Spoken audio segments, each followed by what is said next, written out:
Buccaneers head coach Todd Bowles said he met with ownership on Wednesday, expects to be back coaching the team next season. Trent Williams, Ricky Pearsall, D. Winters, and Keon White all had out of practice today for the San Francisco 49ers. Kyle Shanahan said not sure if left tackle Trent Williams practices tomorrow either.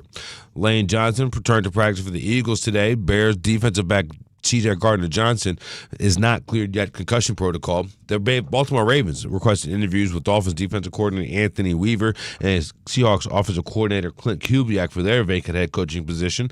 Alabama quarterback Ty Simpson announced today he's going to declare for the NFL draft, skipping his senior year of college football. Same story for Caleb Downs. He's also declaring for the NFL draft. Ohio State defensive back and Washington quarterback Damon Williams Jr. announced he's entering the transfer portal. But last week, Williams signed a contract with the university to return to the Huskies for 2026. Washington ready to use all legal avenues to enforce it. I've been covering this league since 1987.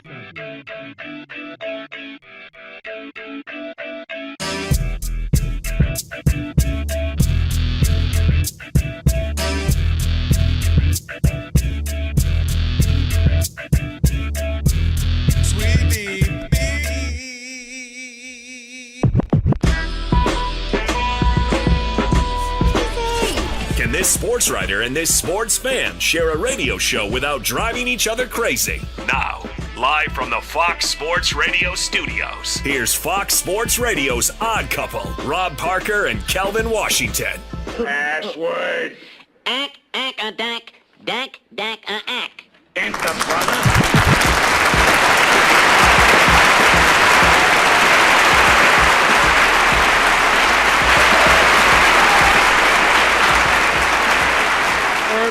You now have full access to this very fine radio program for the next 3 hours. Not 2, not 3. Thank you, not LeBron. 4, Appreciate it. 5. No matter how you listen in, Fox Sports Radio, foxsportsradio.com, the iHeartRadio app, SiriusXM Channel 83. Wow. And now, live. We'll do it live. On YouTube. Thank you, Bill. Do it live. I'll write it and we'll do it live. Do it. Say my name. Do it. Rob Do Parker. it. Say my name. Rob Parker. There we go. Say his name. Kelvin Washington. Daddy Dub. And we are indeed the odd couple on this Worship Wednesday. And Praise you'll need our phone number because we are, without question, the most listener-friendly national sports talk radio show Tell him, Rob. on the planet. At least when people are still awake. I mean, you know. Sorry, Ben. Can't just be We snoozing. love Ben, Aaron, the whole thing. Well, speak for yourself. Okay. You hadn't invited me to the party yet. Okay. So. One day. Almost. One day. What do I got to be? My last day here? Maybe. They might be celebrating. Right. Then they'll be like, yes, bring him in. The one and only time we got to meet him. What happened? I told you we blank. Wait a minute. Why did Rob, you just where'd you go? Why did you just hit the hydraulics? Rob, come back. My chair just. You and that. I'm scared. One day I'm Rob. worried, man. I think that's a sign to go back on the diet. Yeah, I know. See, Yeah, that Alex. You chair over there about that. fighting for his life. No doubt about it. All right. I gotta do this for 3 hours. Sorry about that. Write it down. Here's the phone number. Commit it to memory, 877-99 on Fox. For you laymen out there who can't coordinate numbers and letters, it's 877-996. Just make it easy for him. 6369. And if you hear feedback on the line, guess what? It's your own fault. It means only one thing. You forgot to turn down the radio. That's right. And if you call in here and have a problem with what we say to you, tough, because... Well, I'm talking to you the way I want to talk to you. You have a problem, turn off your station. That's right. It's just that easy. All right, with all that said, always remember... Sweetie bitty. Yeah. All right, let's go. We got a big show. Let me welcome in my co-host. He is Kelvin Washington. Yo, I got a question for you, Rob G. Rob G, stop talking to everybody in there and pay attention to me. If Rob Parker lasts 5 years, which is what he hopes, how many more things do you think he's going to add to the intro? Nothing Look at Rob G. He just passed out the thought of it. Put the camera on Rob G. Look at Martin over there clapping. Yo, 5 more. I've been with you a year and a half-ish, and you've added like 4 things since I've been on the show. So if you What you think, We'll get Alex? at least 2 more. Oh, that's minimal. At least. What you think? We might have to I'm thinking about rewriting the Open. So there's Well, maybe you do it after April, after your little comedy show. Or just, how we shout out Jason Smith and Mike at the end? We just record the front, too. Why not? Just Just do run it it like off. that. Hey, I'm doing good though, man. Little somber earlier. I had to be out there. I don't know if you turned on your TV and saw your boy, but Spectrum News. We were out there in the Palisades 1 year from the fires where it all started. Remember, it was starting around here too. We're not started around here, but we had some issues around here. So I didn't realize it's been a year. Wow. it's been today, January 7th, 1 year. Wow. To the date to when the fire started in the Palisades and Altadena out here in Southern California. So I was out there all morning. Just telling stories of resiliency, but also a lot of work that still needs to be done for those in the community. So that's how I started the day, man. But glad to be here with you, brother. All right, same here. Let's do it. All right, let's welcome in the Odd Couple crew because we wouldn't be able to do this fine radio program without them. Rob G is our producer. Bud Mexican is Bud. I got to start calling you Bud. Do you Bud put that on your Mexican Starbucks order? What name, sir? Bud. Bud what? Bud I put Mexican. a lot of different names. Do you really? I've never put my real name at a Starbucks order. Really? Bud Mexican is Wait, why not? It's just Robert. Sometimes I'll be Chuck. Sometimes I'll be Jose with an H. okay. Yeah, they probably already was. It's actually assuming true. that. I mess with them, too. My favorite one is Leonidas. Leonidas. I like to see how they spell It it. kind of fits you, though. Thank you, Yeah. I used to always remember, and I'm not. No, I don't want to say this. I'm Oh, gonna get in God. trouble. Rob. Okay. Oh, now all of a Rob, sudden you want to be judicious caution. about what you say. Oh, we're on the air. We are on it. Do you want me to freestyle? I'll No, we freestyle got it. while you No, get no, the no. joke No, off. no, Rob, no. you can stay with the mic on. No, Go I'm ahead. not gonna do that. No, okay. because I talked about you making it 5 years. You won't make it 5 years. Yes, 5 years and counting. All right, Alex is our engineer. No doubt. Also, Martin Weiss is at the anchor desk. He'll keep us updated So he throughout walked the in program. with his guitar today, too. He's like, what's up? Man, don't ever walk into me again like you walking through the tunnels of some arena like you perform. I held Purple the door haze for him. all in my brain. Yeah, he was like, hey, what's up, bro? Thanks. There you go. Like he had a cigarette. He was getting ready to perform. And, of course, Sagar is our social media guru. That's just crazy. Yeah, so, I'm so glad HR is gone.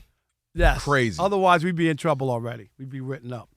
All right. Hey, Rob Snitching G. on all y'all. We have a national game tonight, NBA game, and it involves a player who I'm very fond of and has a lot of good things to say about, but he's on a minutes restriction again. Here we go. This is where we talked about the longevity of Wemby. Yeah, he has a big game tonight. Lakers, Spurs, national television, ESPN. They pay big money to get the big games on TV. And the problem, though, is that, as you alluded to, Victor Wembanyama is already questionable for tonight's game because he couldn't even finish last night's game, a game they could have won against Memphis.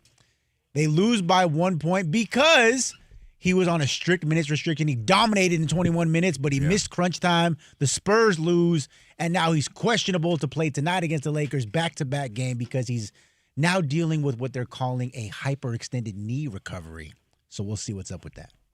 And that's what makes this crazy, is that what makes him who we think he is, what makes him the unicorn, his gift is also his curse. And me and Rob have talked about it. His gift is that we've never seen someone this tall, this big, be this mobile, this agile, this talented, this hungry, and want to win. But it's the same challenge why people are worried, where people are skeptical. And you and I talked about it, I want to say, last year. Just how far can he go? How long will he be able to play with this body, with this build? You and I were watching the game yesterday off the air. I said, man, look at the way he falls. Normal bumps and falls in the NBA happens 35 times a game. His looks bad. It looks challenging because he's how he has to fall being so big. So that's what makes this interesting. And you look at the team. He's playing for a team, a very conservative, the team who started the load management with the Spurs. And for them to be having to load management. That's what Pop should be known for, not the 5 championships. Don't do that. I'm dead serious. No, how you go? Now we almost. Now I got to Go ahead. argue with you about No, this. go Now ahead. never mind. Put Wemby to the side. No, now. no, See, no, now, no. Go. Now we gotta Go with Wemby. No, but he's on a team that's already conservative, Rob. He's on a team that already is going to load management, be precautious, and he's already had to do this. Where they had to do it earlier, put him on minute restrictions. Now they're putting on minute restrictions again. And I worry, Rob, that when my daughters get older or, some of your illegitimate kids come up finally. What? They're legitimate if they're my kids. They are? Okay. that we're going to have to talk to because they him. weren't born in a marriage? Is there got an issue with that? Well, no, that they'll pop up out the blue. Oh, They'll be like, okay, I got Daddy. you. They'll be like Yeah. 33 years old. That we'll have to explain the story of Wemby, that he'll be awardless because, you got to play the 60, 66, 65 games now. And I don't know if he's ever going to play that. So will he I said this in the beginning. Yeah. I said the reason that he won't be what people are saying, which is the greatest of all time, right? Like people painted that he's going to be this greatest of all time player. Mm-hmm. But he won't be able to stay healthy for the whole time. Nobody in the United States of America, nobody. Everyone knows it's Wemby. Everybody knows I love Wemby. Mm-hmm. But I'm not kidding myself. When you're walking around on stilts, it's almost Literally. impossible to stay healthy. He's not going to be able to do it. We're already here. You don't get better and stronger as you get older. It's the exact. And I know he's only like, what, 23 I know. or something? I don't even know. Is he that old? He's Look it up. so young. Rob Yeah, G, is he 21 or 23? I mean, he's young. You want to split the difference? Let's see. But Go ahead. I'm looking at But it. as you get older, he's That's what I 20 said, right in the split the middle. I difference, said yeah. 21 or 23. Yeah.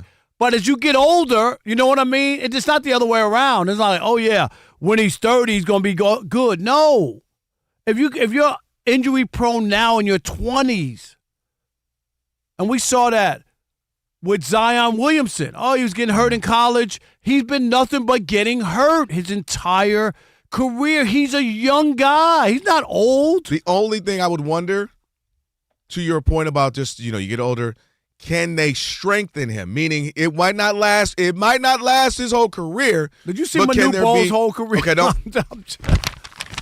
If If you ever just compare Wemby to, shout out to rest in peace Manu, and shout out to Bol. But no, this is a little different. This is, first of all, he's I think more there was agile. a mistake when they He's- named him Bol. Like there wasn't a name, and they just said, They just well, said, don't do that.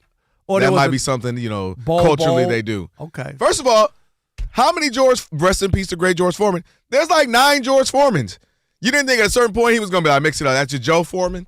He was like, no, just George. What you going to do this time, George? What you going to George? I think he has a daughter or two like Georgia. Yeah, but they should have named him BOWL. Bol. BOL. I'm not dealing with you right now. All I'm saying. But what I'm saying, he's different. And I wonder if they can strengthen his legs, strengthen his core. If they can actually work on it and say, look, you are freakish, and we're not guaranteeing you 10 to 15 years of this, but can we have a 4 to 5 year period? Well, let me flip the question, too. Are we going to be okay with an 8-year run of Wemby? No. That all we got was 55 games, say those 8 years? No. But it's incredible. 21 minutes last night, but 30 points, highest score in the game, and just incredible. No, because ultimately he was supposed to be that guy, that unicorn. But can you be that No, without you can't. without the 82 No. games? Nope, you can't do that, and you can't do it if your career is abbreviated. Like, people were expecting, like, all these numbers. He should be the all-time leading scorer. Well, I knew that. Nobody can stop him. You know what I mean? You just said he's 22 years old. Yep. Like the block record. You talk about a girl being around the block. I'm just telling you. I meant driving the car around the block. Yeah, I bet.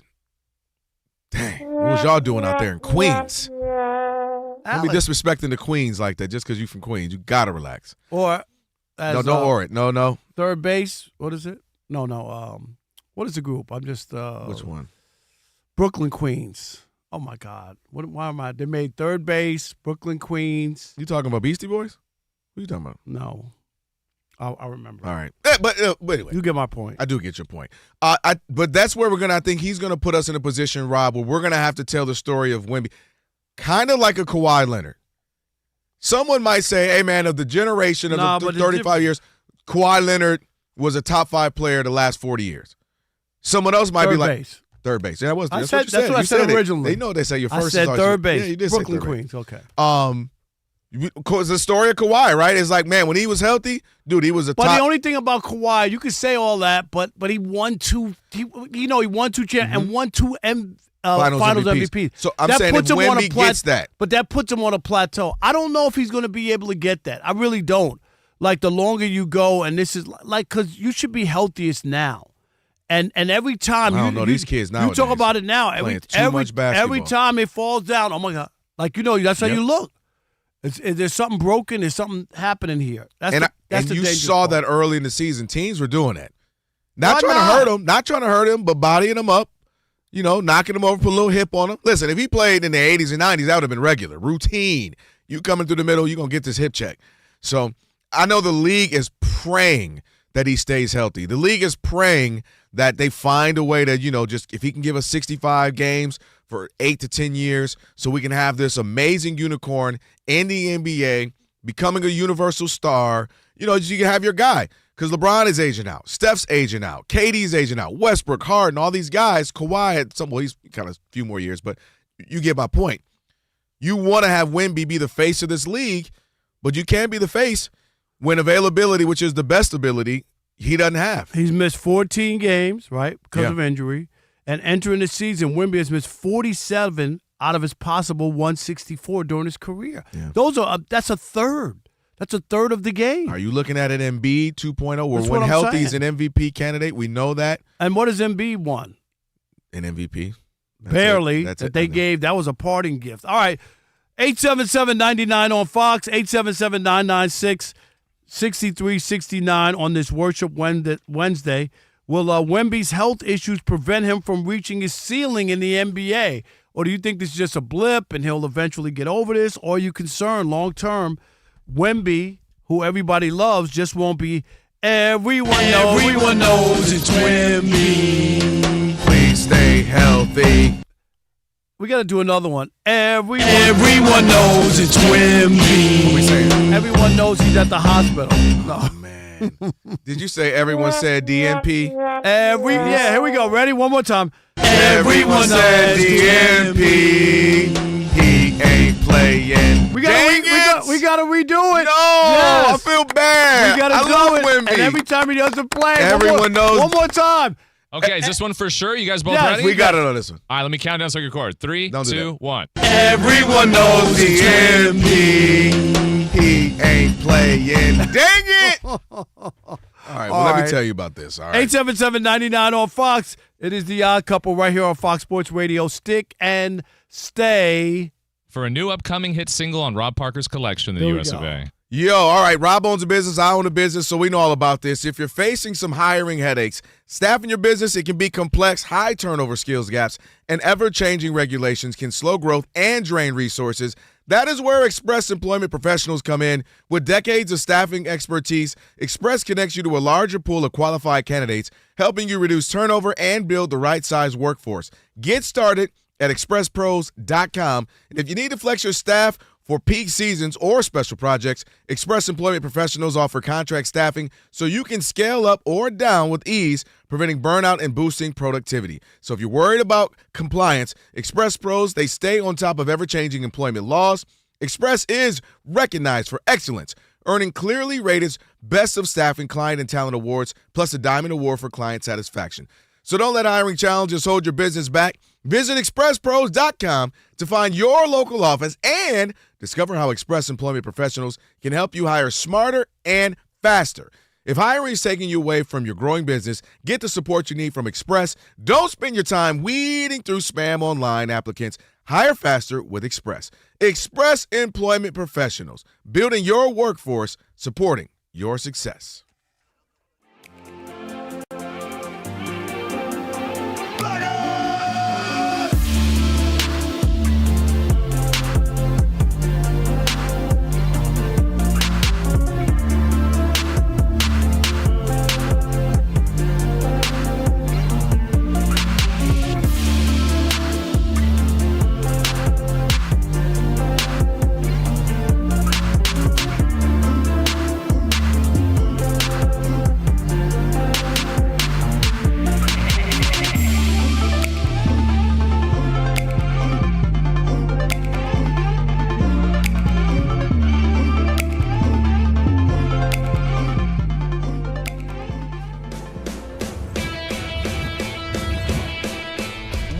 It's two pros and a cup of Joe, Fox Sports Radio. You ready? Yes. I'm Colin Cowherd. This is The Herd. You are listening to The Dan Patrick Show. It's the Odd Couple. You know what time it is. Let's get it. Fox Sports Radio. Bigger, bolder, and better than anyone in the game.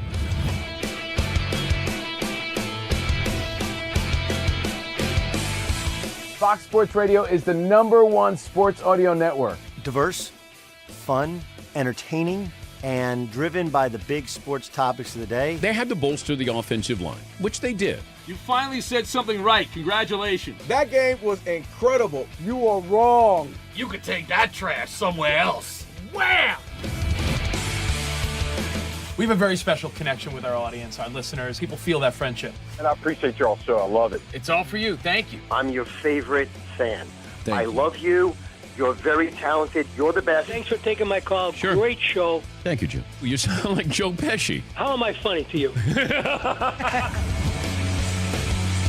I can't help but notice that the W-2s for the quarterback look a lot higher. That's because we're worth it. You gotta be kidding. He never was an elite quarterback. This team is unstoppable. He made the right call. You know that's right. LeBron James is a legend. No, he's not. He complains all the time. You say Brady's the greatest quarterback of all time, but Eli Manning beat him twice. Wrong. Wrong.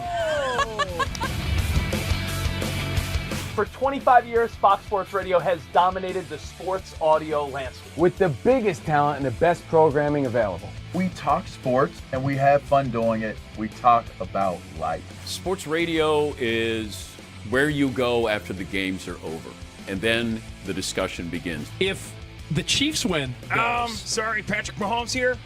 What do you mean by if the Chiefs win? It is live. It is unscripted. No other medium can touch that. And that's what makes it special. Yes.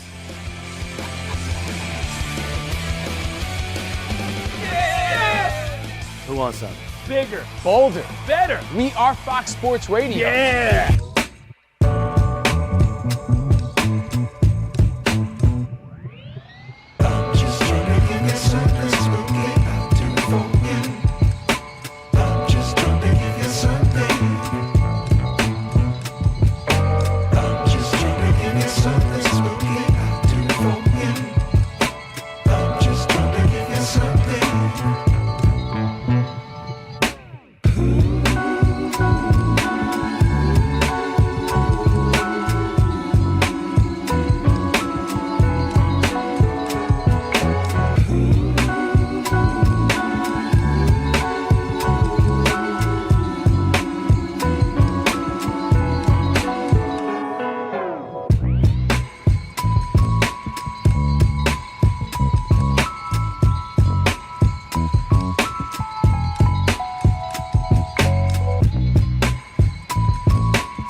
Radio.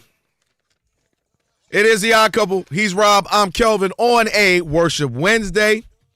Hopefully been a good one for you guys. We got Aaron Torres getting ready to join us here in about 5 or 6 minutes. Fox Sports Radio weekend host of the Aaron Torres podcast. Talk to him in a little bit. And, of course, check out the YouTube channel. We're on right now, simulcast, and you can see us. Hit the thumbs up icon. Like, share, comment. All you got to do is search Odd Couple FSR on YouTube. You'll find us there. Check it out again. YouTube, go there. Odd Couple FSR. Shout out to all the YouTubians. Rob G will read some comments throughout the show. All right, Wemby, minute restrictions again after coming off minute restrictions earlier in the season. And the question becomes, will he be healthy enough throughout his career to be where we all think he can be as far as the lexicon of the NBA? Will he stay healthy enough to win awards, be one of the all-time greats? Maybe you believe he is. Rob and I are concerned we just don't see it happening. Not when he's already being hurt like this early in his clots, career. injuries. Yeah, It's just challenging. We might miss out on the special talent that we're hoping. We made a song for him. You know that. All right. Yeah, we did a remix now. We might have to do a remix at some time. Okay. All right. Potential, and that's the reason why I think it's so important right now for the Spurs. If you can get a Giannis without having to give up Castle and Dylan Harper, I think you got to do it, because Wemby isn't the young star that Cade Cunningham is for the Pistons or Anthony Edwards is for the Timberwolves, where he's durable and you can slowly build. Like if you can, it's just a history of guys that size just works against him. It's just history. Everybody's different, but all those guys, they either have ankle problems, foot problems, you know what I mean? Leg problems. There's always something. Yeah. But let me ask you guys a question before I go. Because Kelvin, I heard you mention Joel Embiid. Suppose Wemby has a career where it's all of Embiid's accolades, so like a couple of scoring titles, maybe an MVP, but give him one championship. Is that a disappointment for Wemby's career? But sadly, Embiid didn't give him a championship. No, he was just saying add that to it. I think sadly, yes. Add that to it, yeah, sadly, yes, because we all see. I mean, look at what he did even last night. Look what he does in limited minutes, 21 minutes. And it's not just the points, but 30 points, block shots. How many shots does he change? I'll give you an example of somebody who, when he plays, his numbers are through the roof. Zion Williamson. Go look at his numbers. His efficiency is when crazy. He plays. He doesn't play enough. He doesn't impact winning enough, but his numbers. And that's why Wemby. That's what I'm saying. Yeah. Like you. There's got to be more. You will look back at Zion, and he'll be down as a bust if he continues to get hurt. Yeah. And that's what he'll be looked at, because he was so good, and there was the sky was the limit. Limit, right? Yeah. I just think in that case, and Wemby was supposed to be a unicorn, something we never saw different. It would be like Ohtani coming to the United States and batting .240 and with 13 home runs. You know what I mean? But he still pitched. Yeah, he was supposed to be better than that. Well, I mean, and that's the thing, though. Wemby isn't not living up to it. When he plays, he's all that and some. It's just, when does he play? And therein lies the challenge. So we'll, of course, have to keep waiting and see. Well, Rob G, So, coming up, Aaron Torres, Fox Sports Radio weekend host of the Aaron Torres podcast. Get to him in just a minute. Martin Weiss going to get you updated right now. I have to say, fellas, everyone knows DNP. Some of the best work of the Odd Couple. I appreciate that. Some of the best work. Like the original song was great, but the remix, it's like the remix to Ignition. You had the first one. But how did you find a way to top that? Exactly. Hashtag no jail, but I'm with you. Right. Yeah, exactly. It'll age better than the remix. I hope it's wrong, but it might not be.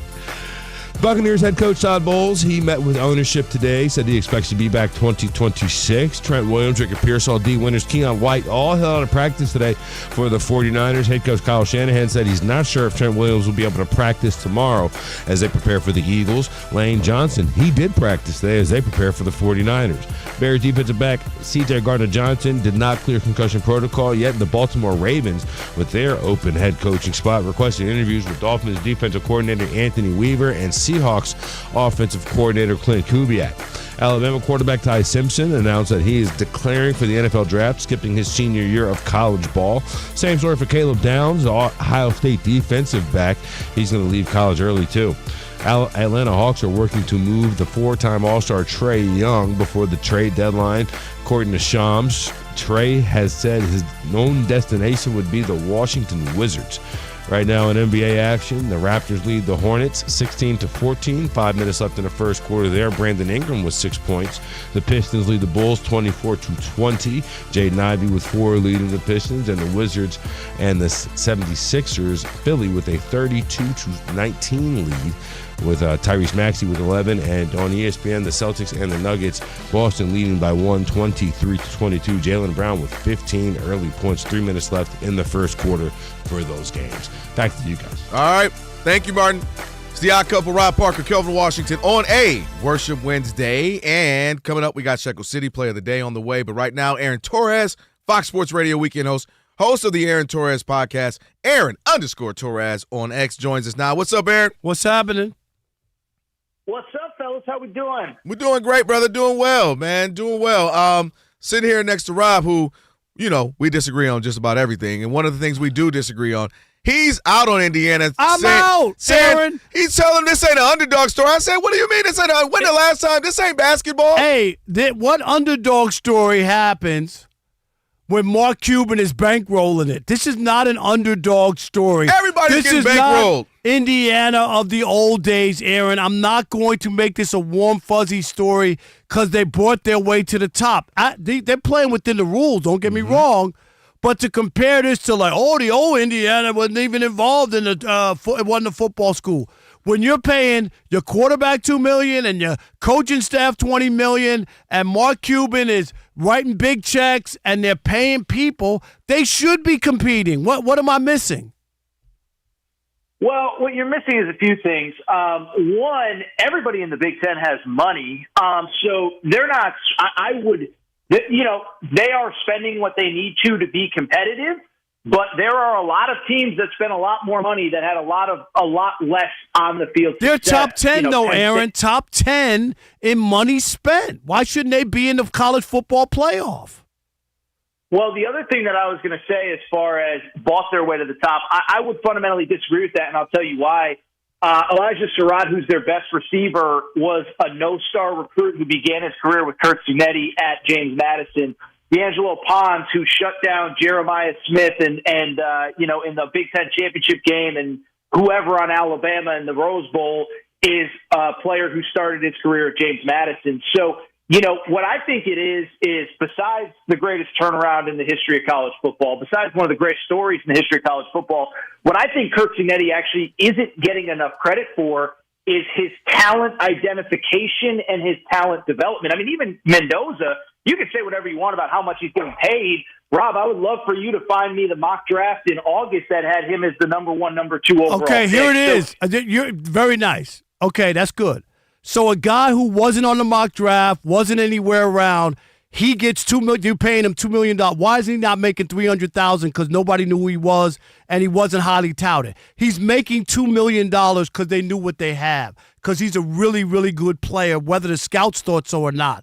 And my only issue is it can't be the greatest turnaround when they're one of the big boys. Indiana's one of the big boys. If you ever in your life put Indiana as one of the big boys, why Miami ain't turning it around all of a sudden? Why ain't taking them for all this time? All I'm saying is, where's Texas at with Arch Manning and all that money and new facilities? You can spend a lot of money. Doesn't automatically mean you're going to win, and that's why I'm rooting against Indiana. But I'm saying 2 years he turned around a program that had done nothing for 100 years, Rob. But I'm saying, all right, Aaron, the Mets spent the most money in baseball last year. They didn't even make the playoffs. If you don't stop your sports, nobody want to hear about baseball right now. But all I'm saying is, when you have spent the money, if you told me they were in the bottom 50 of money spent and they were where they are, I'm all with you. I'm all into the story. This is what I'm talking about. This team is a have. We'll move it's on not a Aaron. have-not, Aaron. Well, all I'll jump into and say really quick is, the Mets are a great example of, even if you have the money, you still have to allocate it appropriately. But I do understand your point that if the money is being spent, they can't be an underdog. I would just disagree. I mean, we have a 100-year track record. We have a 100. But they didn't spend money in those 100 years. That's the difference. No, they didn't. I get it. But I think to Kelvin's point, though, I mean, dude, listen, you're Mr. Detroit. How much money did Michigan spend on that roster to go 9-3 and get boat raced by Ohio State? So,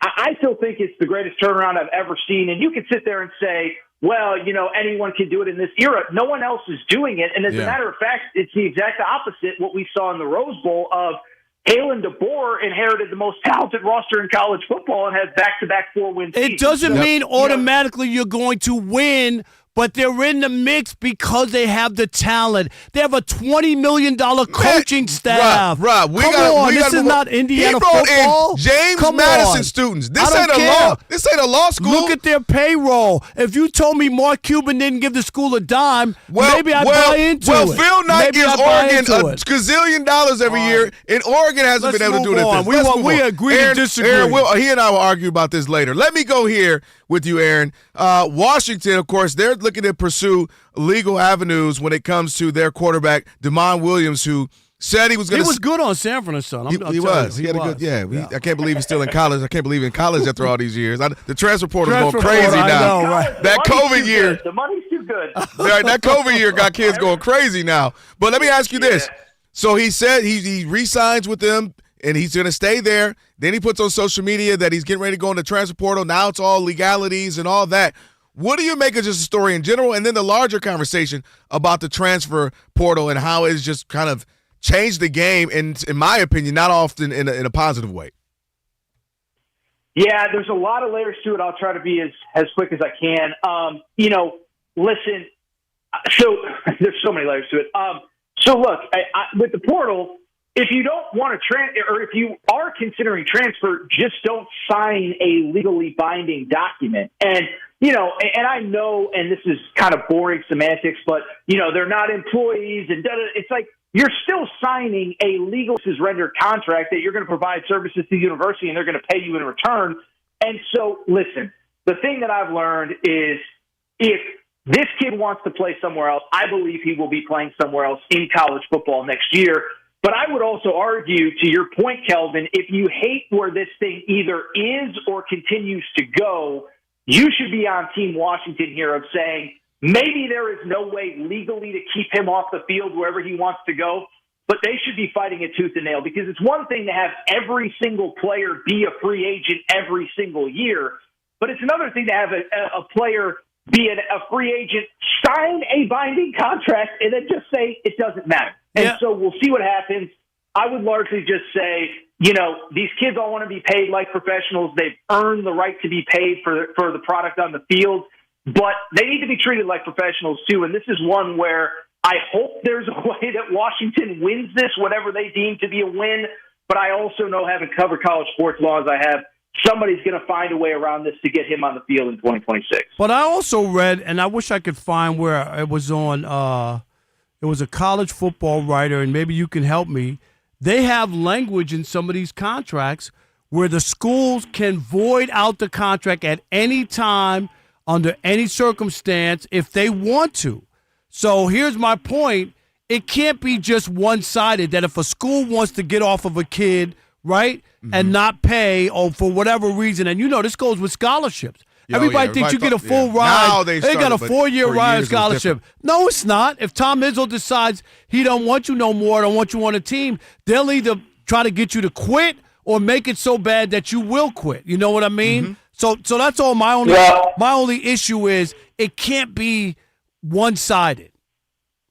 No, I agree. And I'll just be quick on this is, I will say at the advent of the NIL era, even just 3-4 years ago, you used to hear all sorts of horror stories like that. I think most players, because you had a friend reading it over, a family friend, whatever. And transparently, I've had people reach out to me like, have you heard of this? Have you heard of that? I'm like, get a real lawyer. And so to your point, Rob, I think most of these athletes now, especially the high-profile ones, have real representation. When I say that, people that have been part of this, that have negotiated contracts, things of that nature. So, that's something that an agent should be flagging right away and saying, don't sign that. And so, I don't know if that applies to Damon Williams specifically, but I would hope that, you're paying an agent a commission, you're paying an agent a fee. I'd hope that they would flag that right away, because I agree it's nonsense. The contract's got to work both ways, and that's what you have an agent for. Hey, Aaron, of course, Aaron Torres is on with the Odd Couple, Fox Sports Radio weekend host of the Aaron Torres podcast. Let's look real quick.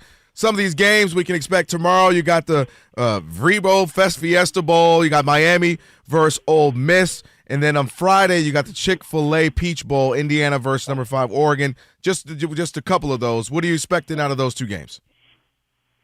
Yeah, Miami has been unbelievable. The one thing I will say, the offense, and they've played two great defenses, but the offense really, especially the passing game, really hasn't been all that effective. And I look at Ole Miss, they can just put points on you so quick that I know Ole Miss is actually the underdog. I actually do like them to win. Most of those players, the important players, have basically said, we're not following Lane Kiffin. We're committed to this school. We're committed to this team. And it feels like this run has really rallied them. And then the second game, Rob Parker's feel-good Indiana Hoosiers, I will just say that, I think when I look at Oregon, I think they're actually kind of a year ahead of schedule. They had Dylan Gabriel. The whole team was really built for last year. I actually think they're a little bit ahead of schedule. I think, again, to the point that Rob has brought up, Indiana is a veteran team, an older team, 4th, 5th, 6th-year guys. I think they'll be good after this year, but I think they're kind of built for this year. They already won in Eugene, and I expect them to win again on Friday night in Atlanta. All right. There you have it, Aaron, man. Appreciate you as always. Thank you so much. There's always going to be pushback on the Odd Couple. No, of course. Well, listen, I just, when Indiana wins the championship, I'm going to be sure to get you a nice Indiana National Champions T-shirt or something. I know how you like your T-shirts to match your shoes. I know you got some nice red Air Force Ones, so we'll get you a nice red Indiana Championship T-shirt for you. That sounds good. I need something as a bath mat. Appreciate it. Oh, my gosh. Ridiculous. Thank you. Okay. No doubt. All right, on the way, for sure. Shekel City Play of the Day. And also a question for most people still might be having something up. Is it time to let that go? We'll tell you what we mean. It's the Odd Couple, Fox Sports Radio.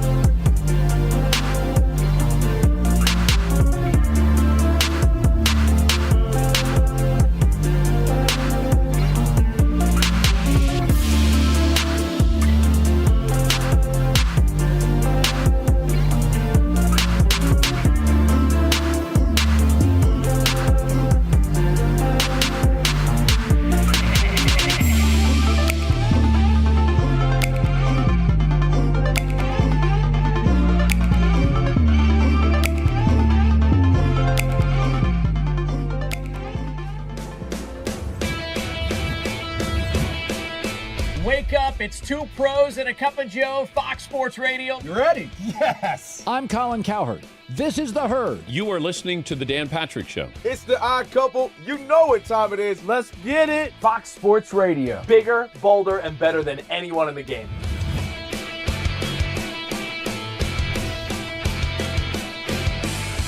Fox Sports Radio is the #1 sports audio network. Diverse, fun, entertaining, and driven by the big sports topics of the day. They had to bolster the offensive line, which they did. You finally said something right. Congratulations. That game was incredible. You are wrong. You could take that trash somewhere else. Wham!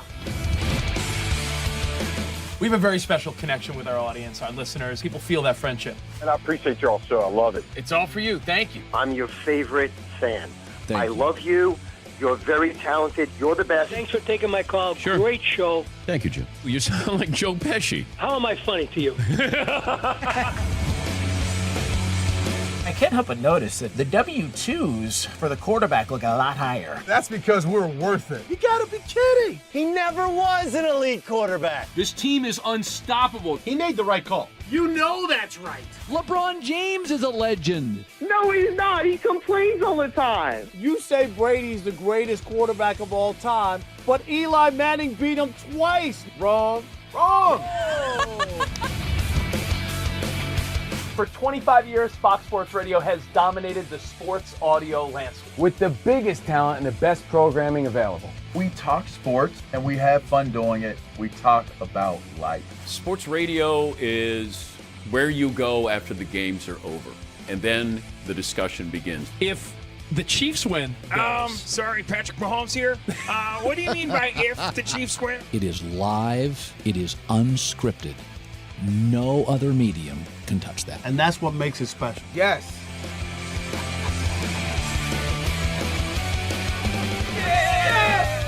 Who wants some?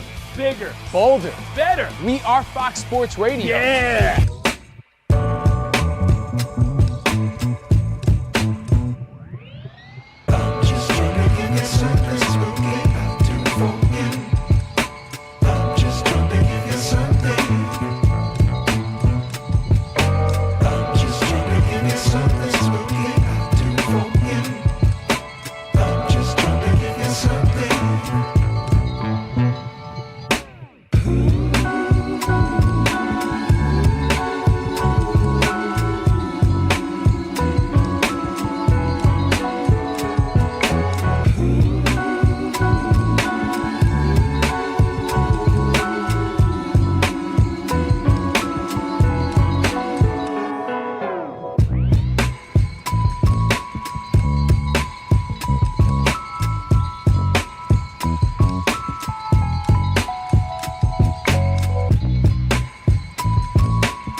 The best part about this, Rob G.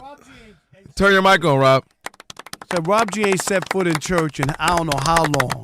Hey, joke's on you. My girls are getting baptized on Saturday. Is that right? Yes. And Kelvin knows the story. I do know the story. I was like, why do you want to get baptized? So I could be closer to Jesus, and Jesus loves me, and I love Jesus. What do you say to Damn that? it. I guess we're doing it.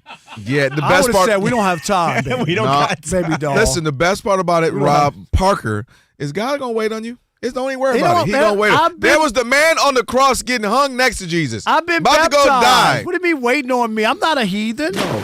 I'm a man of the cloth. He's waiting on you to spend time with him. In not my cloth, just get I meant baptized. the little one between Chastity's cheeks. Oh, God. Oh, God. No, now I'm saying, oh God. God. Oh, Rob G, God. I'm proud of you and your wife, and you are going to be Immensely grateful that you all did it. What TV show was she watching that made her say that? That's what TV.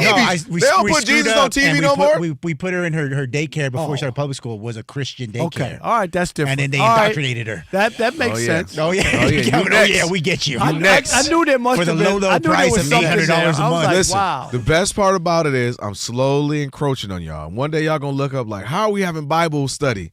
Watch, and Alex is going to be leading it too. Hey, Alex, You'll never get me. Chris tried. You see, he's off the show. Yeah, I just that's want true. you to know. He might have been. Chris was probably a little too forceful with his. He was a pastor. What are you going to do? No, but that's my point. See, it's always the subtle ones. See, Chris was probably coming in. He had on the Reverend Priest joint with the white thing there. The collar. I don't know how many times he's threw holy water on us during the break. What are you, a Pittsburgh Steeler field? I'm just saying. It worked, too. Yeah, I know it did work right there. Now I'm mad. Now I'm mad because, no, don't do that because you always be talking about as if God only wants to bless one team. Don't do that now, Rob. No, I didn't say it. Don't do that now. It worked. All right, this is the Odd Couple, Rob and Kelvin on the Worship Wednesday.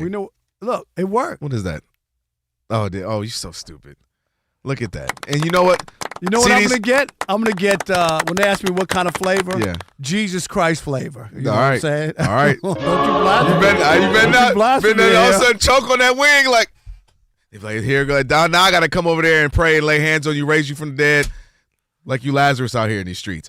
All right. By the way, we got, let's just get to it, actually. Shekel City. Welcome wasting time. to Shekel City, the home base for Rob Parker's daily picks against the spread. Did I do that? Did I do that? Did I do that? What you done did? All right. If I can find my paper here, I was 1-2 last night. All right, you can't get all hype like that and then say 1-2. Boy, my setup was terrible. Then you don't have your results handy. I got it right here. 1-2. I'm 8-4 on the reset for 2026. Yay. 8-4. And let's go. Best bet. Suns -5.5. They're taking on the Grizzlies in Suns Memphis. been a surprise, like a pretty good team. All not considered. bad. I'm going to take the Spurs -7.5. Lakers on the back-to-back, right? Lakers 7.5. Everyone knows. Do we know Wemby's playing yet? I'm still going to take the Spurs. -7.5 at home against the Lakers. And the last one, I'm going to take the Rockets -6.5. They're in Portland taking on the Trailblazers. So, again, Rockets -6.5, Spurs -7.5, and the Suns -5.5. And Kelvin, remember. What's that? I'm not telling you who to bet on. I'm telling you who I bet on. What the damn do? Thank you, DC. Shout out to DC. All right. That's an automatic every Shekel City. Whoop-de-damn do. Whoop-de-do. Whoop-de-damn 1-2. Whoop-de-do. Whoop-de-damn do. It is now time for your tie rack play of the day. Behind the back. Clock issues now. Before Luka stumbles, has it at the buzzer! That is Luka Magic, the gun for 3. Woo! Luka. Spectrum Sportsnet there on the call. That's your tie rack play of the day. Brought to you by Tire Rack. For over 40 years, Tire Rack's been helping customers find the right tires for how, what, and where they drive. Ship fast and free, backed by free road hazard protection with convenient installation options like mobile tire installation. TireRack.com, the way tire buying should be. I like Luka. Rob G, we were talking about. I like how Luka don't have a problem going right in a fan's face, not in a bad way, like about to fight you. Just like, he made that shot. He got right in there. Hey, called him mother lover. I'm him. I love that about Luka. I like, fired up. When he gets all fired up like that. I like that. Real quick, am I the only one that still has Christmas everything up? Lights, trees. That's ridiculous. It's bad luck in your house to have that stuff up after New Year's Day. It's bad luck. New Year's Day? Yes, That's New too Year's soon. Day. That's No, like it's a not. week. New Year's Day, that tree is out of my house. When I wake up on New Year's Day, no more Christmas tree, no more lights, nothing. Merry New Year! It's all over. Seriously. Anybody listening to that? What are you doing? I mean, why is the tree It up? might be up to Valentine's Day for us. That's just lazy. Why is because the tree my up? wife is festive. She enjoys it. She enjoys the time and just Enjoys what? Your lights are still on. You light up the tree at night? Well, I don't light up. It's still up.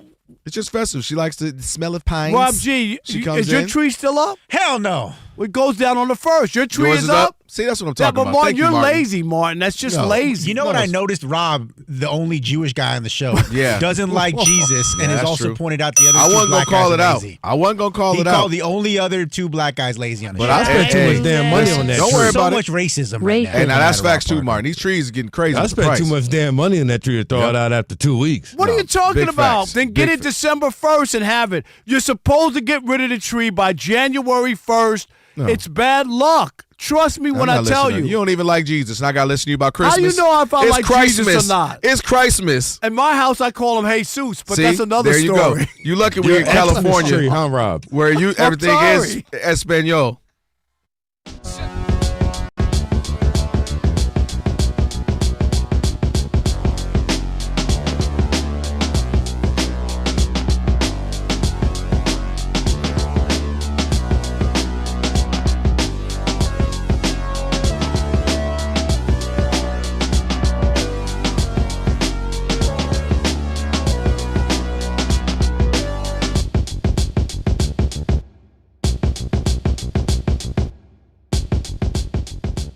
You got to play who's on the schedule. Yes. I'm not knocking it. I'm not. You know what I'm going to say, yes. But when I do a deep dive and I'm trying to decide who's going to be the MVP, go back.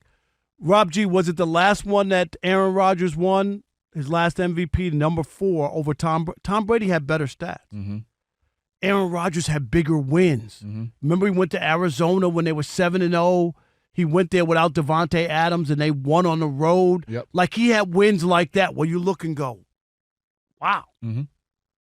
Where Brady had more touchdowns and more yards and stuff, and people didn't just go for that. Like, he didn't have those kind of signature wins. Yeah. And that's what you're looking at. And against the best team, you just said it, no touchdowns and 1 pick. Yeah. Even though they're 1-1, wasn't him when they won the game. No.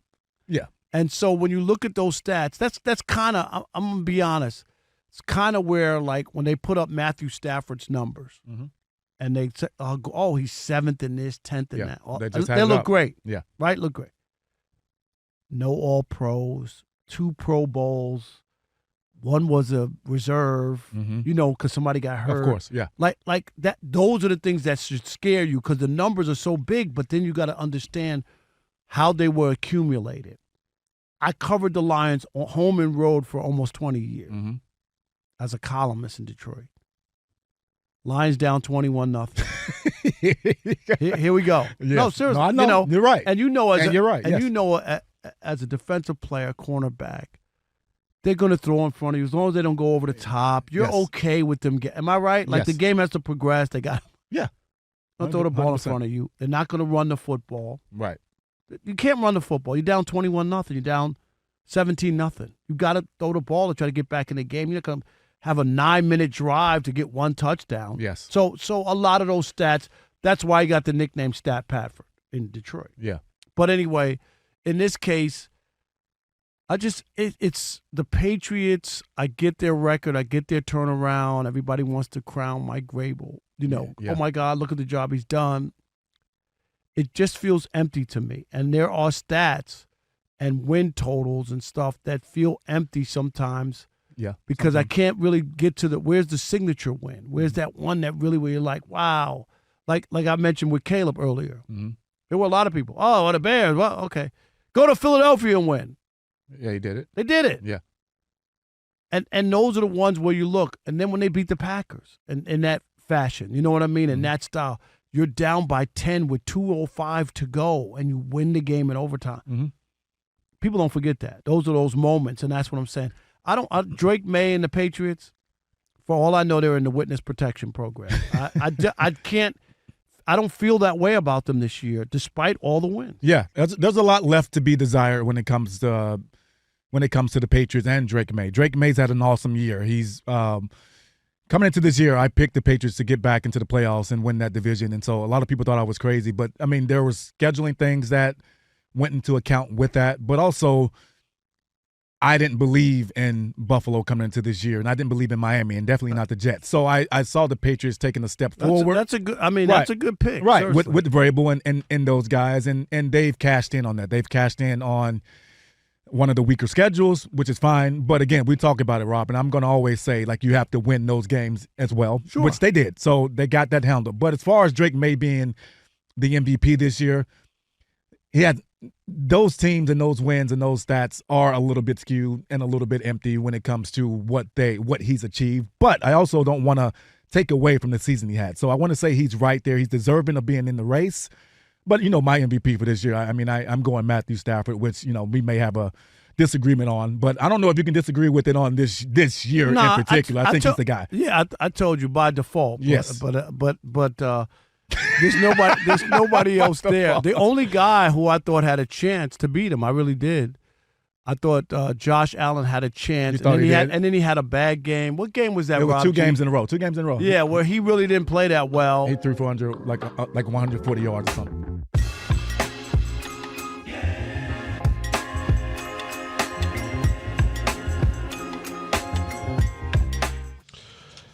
Buccaneers head coach Todd Bowles said he met with ownership on Wednesday, expects to be back coaching the team in 2026. San Francisco 49ers and Philadelphia Eagles preparing for their playoff game this weekend. No Trent Williams, Ricky Pearsall, D. Winters, or Keon White at practice today for San Francisco. Head coach Kyle Shanahan said he's not sure if Trent Williams will be able to go tomorrow either. Lane Johnson did practice today for the Eagles. Bears defensive back C.J. Gardner-Johnson spent another day in concussion protocol. The Baltimore Ravens have requested interviews with defensive coordinator Anthony Weaver for the Dolphins and Seahawks offensive coordinator Clint Kubiak for their vacant head coaching position. In the NBA, the Pistons, with a 27-9 record, lead the Bulls 50-46. Isaiah Stewart with 15 points. The 76ers have a 58-53 lead over the Wizards, and the Celtics lead the Nuggets 52-49. Jaylen Brown has 19 points in the first half. I'm Martin Weiss.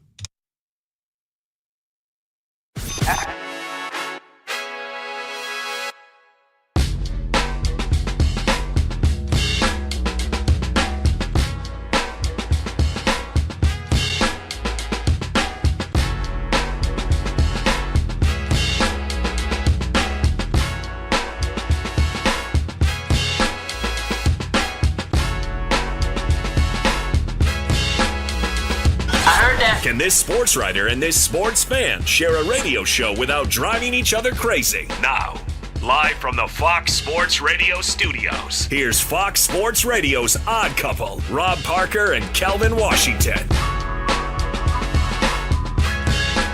Hour number 2. Numero dos. That's right. Right here on Fox Sports Radio on a Worship Wednesday, Odd Couple. Number 2. Rob Parker, Kelvin Washington. And guess what? Be sure to check out our brand new YouTube channel. You might be watching us live as we do it right now. We'll do it live! That's right. Simulcast. Get us on the radio, YouTube. Video of the two of us. Just search Odd Couple FSR on YouTube. Again, that's Odd Couple FSR. Be sure to subscribe. Hit that button. Don't stop there. How about a sideways thumb? No, all the way up. Dang it. That just sounded crazy. Okay, guys, we can't ruin everything. You can't say nothing nowadays. Alex, can I say thumbs up or not? You definitely can, Rob. Okay. I could do a Just say it quick and move on. You always add the extra stuff. Thumbs up icon. There you go. There you go. There you go. Thumbs up icon. I want to jumble it so it can't record it. Thumbs up icon and comment away. Just let us know which one of us is more odd. Check out the YouTube.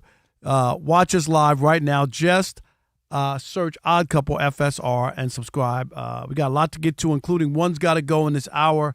That comes up in about 40, 45 minutes. Oh, yeah. Rob G, the Odd Mob, hopefully is being very kind. I mean, sometimes they get... they're mad at you. What did I do now? Hey, you know what's funny? It had nothing to do with the Wemby take, which I thought was kind of spicy from both of y'all. You know, saying that Wemby, the greatest of all time, the alien, is... they mad at the song? Is more like, an average NBA player who's going to play 6 seasons and then flame out. You're calling him the next Brandon Roy, which is kind of that's obscene. crazy. Wow. Brandon Roy was mad nice, though. But go ahead. They're really upset about the whole Christmas thing and Rob being a heathen. Yeah. So Scott Lewis says, "What Scott said? You know Jesus is the reason for the season, Rob. 'Tis the season, I right? know that. I said that." And then here's another one. DC Oct says, "You ever notice that when you hear callers say God is good, Rob never joins Kelvin in saying all the time?" I wasn't gonna say it. I wasn't gonna say it. Wait a minute. Somebody had to acknowledge Alex, is that true? That is true. No, I think we're batting at about a 0. You're like 0 100. You're like Dwight Howard at the free throw line. I've never said it. Never. You know what? Actually, Kelvin always jumps in and says it, so it just sounds redundant. Let me tell you what has never happened. Times. You biting your tongue to say anything. So please believe if you wanted to jump in, you would jump in. I was wrong. Rob G, you really noticed that? Everybody noticed that. Everybody noticed that. How? Because okay, Rob G, let's reenact you know Kevin in Culver City. Is Omar Epps. You know that. That is true. Kevin in Culver City. How's the call go? Kevin, you're on with the Odd Couple. What's going on, Kevin? God is good. All the time. That's how it goes. And you never join in on that. My mic wasn't on. All right. My mic gonna be off. Okay. You're lucky I love you and I pray for you every day when I do my prayers. Can I pull the curtain back? Yes. Well, at least you ask. Okay, I'm asking you. Okay. Kelvin made Kevin made a bet. Okay. About the Lakers and going to the Western Conference Finals last basketball season. And we bet wings. And he's supposed to be a man of the cloth. Okay. And he still has welched on his bets. So I refuse to dignify that without my wings. Rob, you know that he called yesterday and gave his phone number to give to you. We got it? Yeah, yes. he did. Okay, I'm feeling better. No, take everything back you just said about him. And mind you, he he did. He been doing that way before y'all bets. You know that. Is that right? The bet was in like May. I've been on since September of 2020. I never really noticed that. I never said it. Never really. You know who did notice? Who was that? The Lord. He like, dang, Rob, all that I bless you with 40-year career, you can't give your boy one? He said he giveth and taketh. That's why we're downsizing, huh, Rob? That's why he knocked my tooth out, right? Yeah. And then this is the last one. I think we can all agree That's with a good this one, Alex. Thank you. Darulid, I think his name is. He says, Ja Rule cousin. Rob needs to really explain why it's bad luck. He's been on this tangent. No one ever said why it's bad luck. Yeah, you're right. That was bad journalism. Nobody ever. Why is it bad luck? Where do you believe in that, just Rob? Say stuff like it's the shop. Why do you believe that, Rob? Thanks, LeBron. All right, hand me a glass of wine, Rob G. That's the late. You never had wine in the barbershop a day in your life. You know that. The late Mary Parker, my mom. Okay. Had her. She had things that she lived by that we grew up with in our house. Superstitions, right? Yeah. Okay. So there's two that she always had around holiday time, which was the tree had to be, if we had a fake tree, down or out the house by January 1st. You know, you grow up with your parents and they do certain things. And the other one was the first person who enters your house on New Year's Day must be a man. This is things that we live by. I'm not even kidding you. Okay. Now, she grew up in Alabama, you know what I mean, the South or whatever. They had these superstitious about certain things, and those were passed along to me. That's why I brought that up. Now, to whoever Ja Rule's cousin was. So you grew up in somebody's, you grew up in, and these are the things that in our house, and we had the same meal every New Year's Day. As long as my mom was alive, as long Black eyed peas and greens, black eyed peas and pig feet, and potato salad. That's what we ate. That's big South. Every New Year's Day. That was the only meal she cooked on New Year's Day ever that I could ever remember. So she had a little bit of superstitious things that she lived by, and that's how I grew up, and we all went by it. So who's the man you're inviting in your house on New Year's Day? No, she just. No, I'm asking you now. Don't pick your superstitions. You gonna roll with them. Who's the first? The man got to come in your house. The maintenance man had to come in and fix something. How's that? That's what it was. No, nobody came in. But I'm just saying. I'm just saying. Don't be trying to cherry pick which ones your mamas you gonna roll with. I'm just saying that was it, and that's what we live by. So that's where I got it from. All right. It's just when you have superstitions. No, I'm not gonna lie. You put a little extra sauce on it. To Ja Rule's cousin's point. Why? That it was universal the way you said it, not just the Parker household. It's the same thing. Because you were adamant. I was like, maybe I'm missing something. You don't wear white after Labor Day, except for if you're Kelvin Washington and it's clean. My mom, if I had on white pants after Labor Day, would be like, take those pants off. Yeah, that's the best part about moving to California. Nobody cares about any of that stuff anymore. But I ain't gonna lie, he's right. Michigan, I ain't gonna lie. If you have on white pants after Labor Day, it's a big deal. I can't lie. Moving here, thank God. You don't have to iron in California. Nobody irons in. Rob G. Martin, when the last time you ironed something? Rob G don't even own an iron. Rob G, the Labor Day white. Are No, you he into didn't know that? that. You didn't know anything Nope. about that, Alex? Did you ever hear know that? about that, Alex? Not about here. Sagar, you ever hear that in your culture? No. See, why I gotta be your culture? You didn't ask nobody else about. You didn't ask nobody. Hey, Rob G in your culture. Hey, Alex in your culture. Hey, Sagar in your culture. Like Sagar ain't been here his whole life. No, Sagar, listen, I'm dot over feather. It's okay. Hey, Sagar. If you. Okay, this is going too far. I'm done. Sagar, it's just me and you. Sagar. Okay, we have bonded over food and hip hop. That's our thing. I got your back. Sagar's my guy. He already knows. I don't know if he is. I think Sagar plays along because he's trying to keep a job and he got rent or mortgage to pay. He goes home driving these mother lovers. I can't stand it. Wait till this other. I'm just asking because everybody's different. Everybody Sagar goes in up your with coach, stuff. but you didn't ask nobody else about the culture. Only Sagar. Rob G couldn't be more Mexican American. You didn't ask him. No, but Boy, I tell you, boy. The only difference is, can I just be stop. honest? Oh, yeah, God. I'm gonna stop. Just stop. I'm gonna stop. Rob. Okay. Caution. No, Alex, you need to put a button where we can say Alex caution too. What? You and Rob Parker, both of y'all needed Alex caution button over here. Okay. Mine's mad funny. Stop it. I didn't say it wasn't. All right, let's go. I don't want to go. We got to get Come here. on, we got to go. We got to get here. I mean, let's get to it. Okay. All right. So the conversation, of course, we touched on it just a little bit about Shedeur Sanders and how you had the general manager come out and basically say, look, we're not committing to anyone right now. That's a very important position, the quarterback, and we've got to weigh our options and we got to try to get that position right. And a lot of people start to question, has Shedeur done enough? Has he done enough to be considered QB1? Did he not? Should he just completely be disregarded as well? And then you and I have talked about what do they do with Deshaun Watson, who's still on the payroll, who's going to be huge on the salary cap next year, as they, of course, guaranteed him $230 million a couple of years ago. So what do the Browns do moving forward with the quarterback position? And that is a conversation. And General Manager Parker, you're saying what? It's wide open. There's no way you're bringing him back. Rob G, you have the stats. Like for a Browns court, like the stats are really, really bad. He's the lowest. It's a lot of stuff. He's had the lowest QBR in those, I think it's 6 starts in Browns history. Yeah, it wasn't great. 8 touchdowns, 10 interceptions on the season. So they weren't eye-popping numbers in favor at times for sure. I gotta look up. Go ahead. I'm gonna look up their. I'm just gonna say this. Come on, the only people who looked at Shedeur's rookie season and think you have a franchise quarterback are just fanboys. Nobody who is honest to take a look at what he was able to do, and that doesn't mean he can't play or there's not a spot for him. That's not what I'm talking about. Mm-hmm. I'm talking about where you say, we got our guy. Deshaun Watson's going to be the starting quarterback until he's not the starting quarterback. You disagree with that? It's just too much money.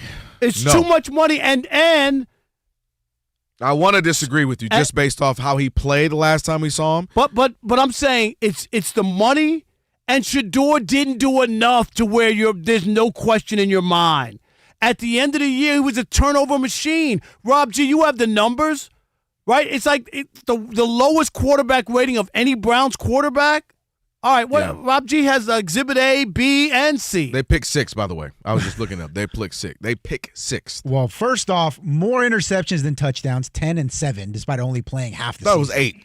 Don't be spotting. Don't be taking away one. That's what ESPN says. 10 and 7. Don't be giving him an extra one. Let me look that up. He had the second lowest QBR of any quarterback in the league with a minimum of 6 starts. That would be 18.8, which also happens to be the worst single-season QBR average in Browns history of any quarterback with 6 starts. It was 8 total touchdowns, 1 rushing. Well, 1 rushing. There's a dig. Yeah. Yeah. But for the Browns, who have had quite possibly the worst quarterback situation, in NFL history. 25, 30 years. Yeah. Save Bernie Kosar. Like, they've been horrible.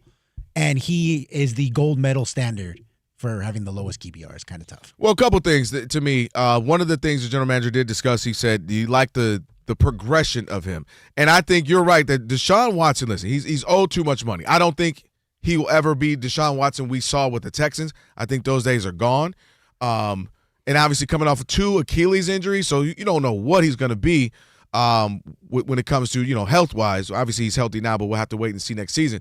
But with Shedeur, a couple of things in his favor. They mentioned it, and I said it throughout the season. He is more mobile than we thought he would be. We thought would be able to translate in the NFL, and he has a bigger arm. He throws the ball down the field pretty well as well. So we talked about this throughout the offseason into the beginning of the season.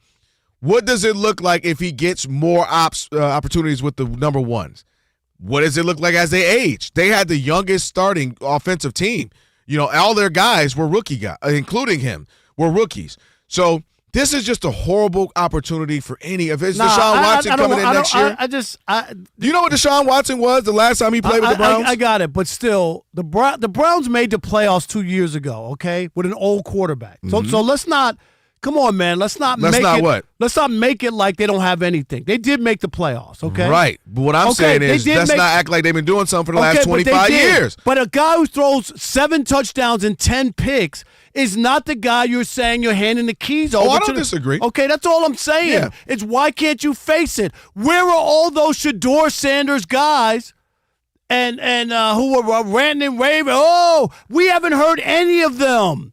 Where are you? Pick up the phone and call the Odd Couple and admit you were wrong. Wait, but wrong about what? Because I'll speak for myself. I'm talking about they were wrong. But he's not I told a franchise you he was going to quarterback. But that's still left to be determined. He was given a golden opportunity. Yes. No, that's still left. You can say that about Justin Fields now, and I would absolutely agree. But he's had multiple opportunities now, right? He's had multiple franchises. Justin Fields, I'm referring to. You've been here, you've been there, you've been here, you've been given the keys. The Jets believed in you. It hasn't worked. You could say that about him. But Shedeur, I don't think we've seen enough to call him a bust or not a franchise quarterback. We haven't seen enough. We haven't seen a full offseason where you're the guy. We haven't seen a full opportunity. It doesn't work like that because that's why you have. That's why you have practice. And let me tell you something. We just seen Sam Darnold go from. You would have said that about Sam Darnold. Now he has 2 teams where he blew out, and now he has a chance to potentially maybe go to the Super Bowl. I could give you 4 other guys like Geno Smith and other guys who aren't that great. And my only point is Jackson Dart and the Giants had a bad year too. They won the same amount of games as the Browns, but right? But they know that they have a guy. They don't know that. They just said they might be out here looking for another guy. They literally just said they might be looking. Who played better than those two? If you looked at their body of work, he didn't throw Jackson Dart, but he didn't throw no 10 interceptions. And he had, and he was in a much more stable situation. I'm not saying you can't make an excuse every time a guy doesn't play well. You can't tell that the guy's not a franchise quarterback every yet. Time a guy doesn't play well, it's because of the team or the general manager or it's the coach. They never blamed him. No, he absolutely made rookie mistakes. Period. No, he made mistakes. He's a rookie. That's all. He absolutely did. Exclamation point. There's no denying that. But I'm not going to say he's not a franchise quarterback yet. I know it is. There are 30. I'm positive. This is what I always have to remind everybody. There's 32 teams.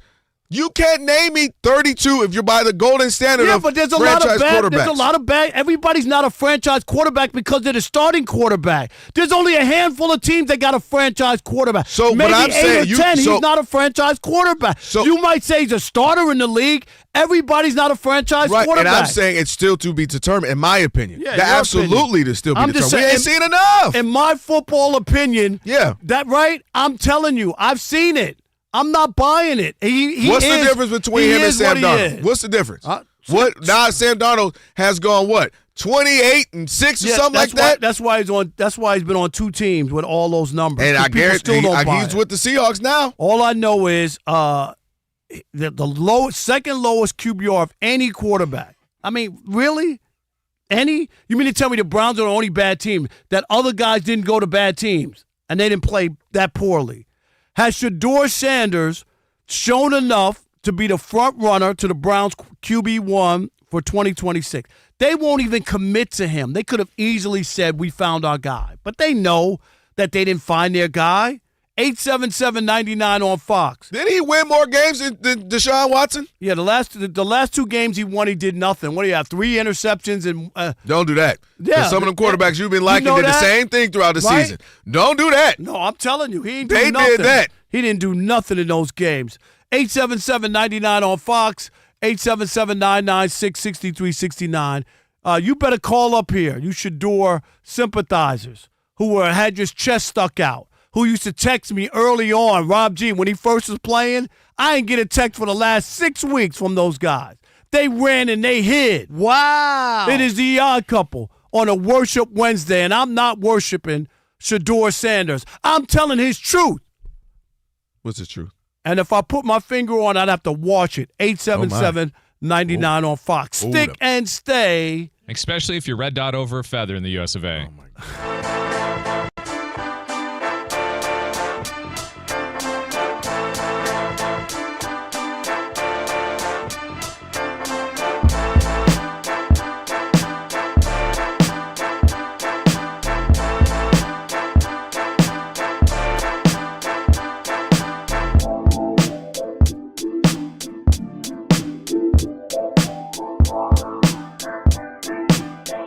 Well, you know who's feeling PTSD this evening is every Laker fan in Los Angeles because the team sucks right now.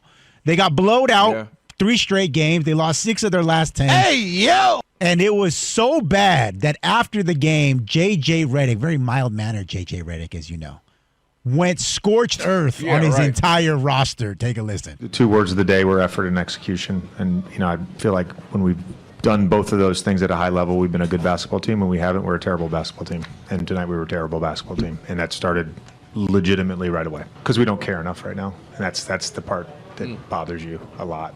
We don't care enough to do the things that are necessary. We don't care enough to be a professional. We had it. This is. I always say this about culture. I always say this about a team being a good team being a functioning organism. It can change like that. We don't have it right now. Again, it goes back to what I said the other night. It's a matter of making the choice, and too often we have guys that don't want to make that choice, and it's pretty consistent who those guys are.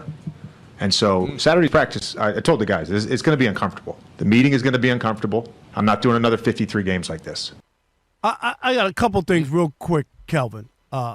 Yeah. First, and Rob G., you said you heard the rest of the press conference, right? It was just a quick little blip. I teach journalism at USC. I would not allow J.J. Redick to get up there and paint a broad brush. Who are you talking about, J.J.? Is it Luka? Yeah. Is it LeBron? Is it Austin Reeves? You got to tell me who you're talking about, okay? This whole notion about they know who they are. Who are they? Okay? Yeah, because he did it twice too, Rob. You're right. I mean, come on, man. Stop it. What reporters are sitting there allowing him to not have to say LeBron's name. I want to hear it out of your mouth. Say Luka out of your mouth. And this guy's he's a fraud and a hypocrite. Doc Rivers, 3 years ago, he ripped Doc Rivers on ESPN on First Take about not being accountable and always making excuses. And here he is. You got 3 guys in a starting lineup, right, who can't play defense, who won't play defense. But have you made a change, Kelvin? Have you sat somebody down and said, Rob G., what's the stat? Don't they have those 3 guys together defensively is as bad as it gets in the NBA? Yeah. Well, what's worse is that their starting lineup, so you include those 3 guys, right. You got Luka, LeBron, Austin Reeves, Rui Hachimura, DeAndre Ayton. In 76 minutes entering Christmas, so it only got worse on Christmas. Right. The Lakers starting lineup had been outscored by 15 points, allowing 120.7 points per 100 possessions. That would rank worse than every NBA defense except the Jazz and the Wizards, who are trying to lose. And Kelvin, that's my point, is you have this data, okay? You know what this is. If you're really trying to coach and make a difference, LeBron, sit down. Austin Reeves, like that together. You guys can't play together. I'm going to have to break this up and put somebody in there defensively who's maybe not the offensive weapon, right? But we need somebody to make some stops. You can't keep doing this. We know what LeBron is. Did you watch the play yesterday where he stomped his foot and yelled at the referee and didn't run back? Timeout. JJ, I dare you to call timeout and pull LeBron out of the game. I dare you. It doesn't happen. Luka. Oh, look how great he is. The people who think that Luka is in the MVP conversation, dude, one-dimensional, and he doesn't even try to play defense. He ain't no damn MVP. I'm sorry. Well, they've been saying Austin Reeves is in the All-Star consideration, but we got some breaking news right now, Rob G. Yeah, just in the last 15 minutes or so, it was revealed that Austin Reeves has a grade 2 left calf strain, will be reevaluated in approximately 4 weeks. So you won't see that starting lineup anymore, Rob. So you aren't going to see that. But Rob, so a couple of things. I'm going to jump in here. You mentioned a couple of things I want to touch on. Rob G added the stats that I was going to bring here.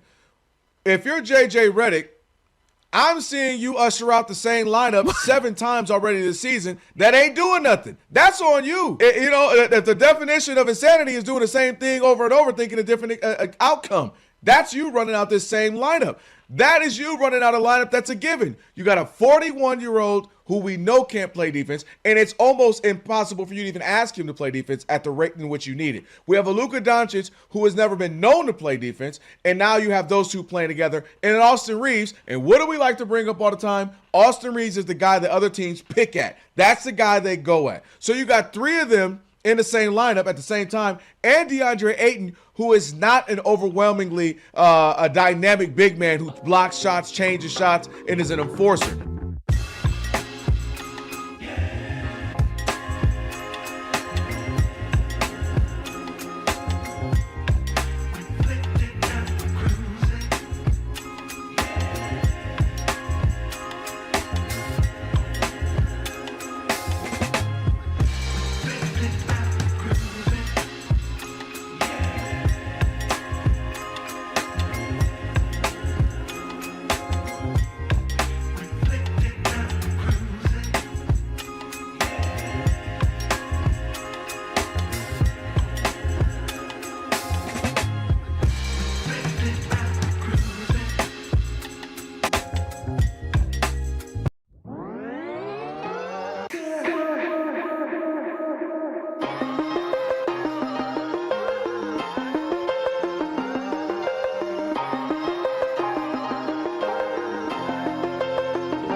On a Worship Wednesday.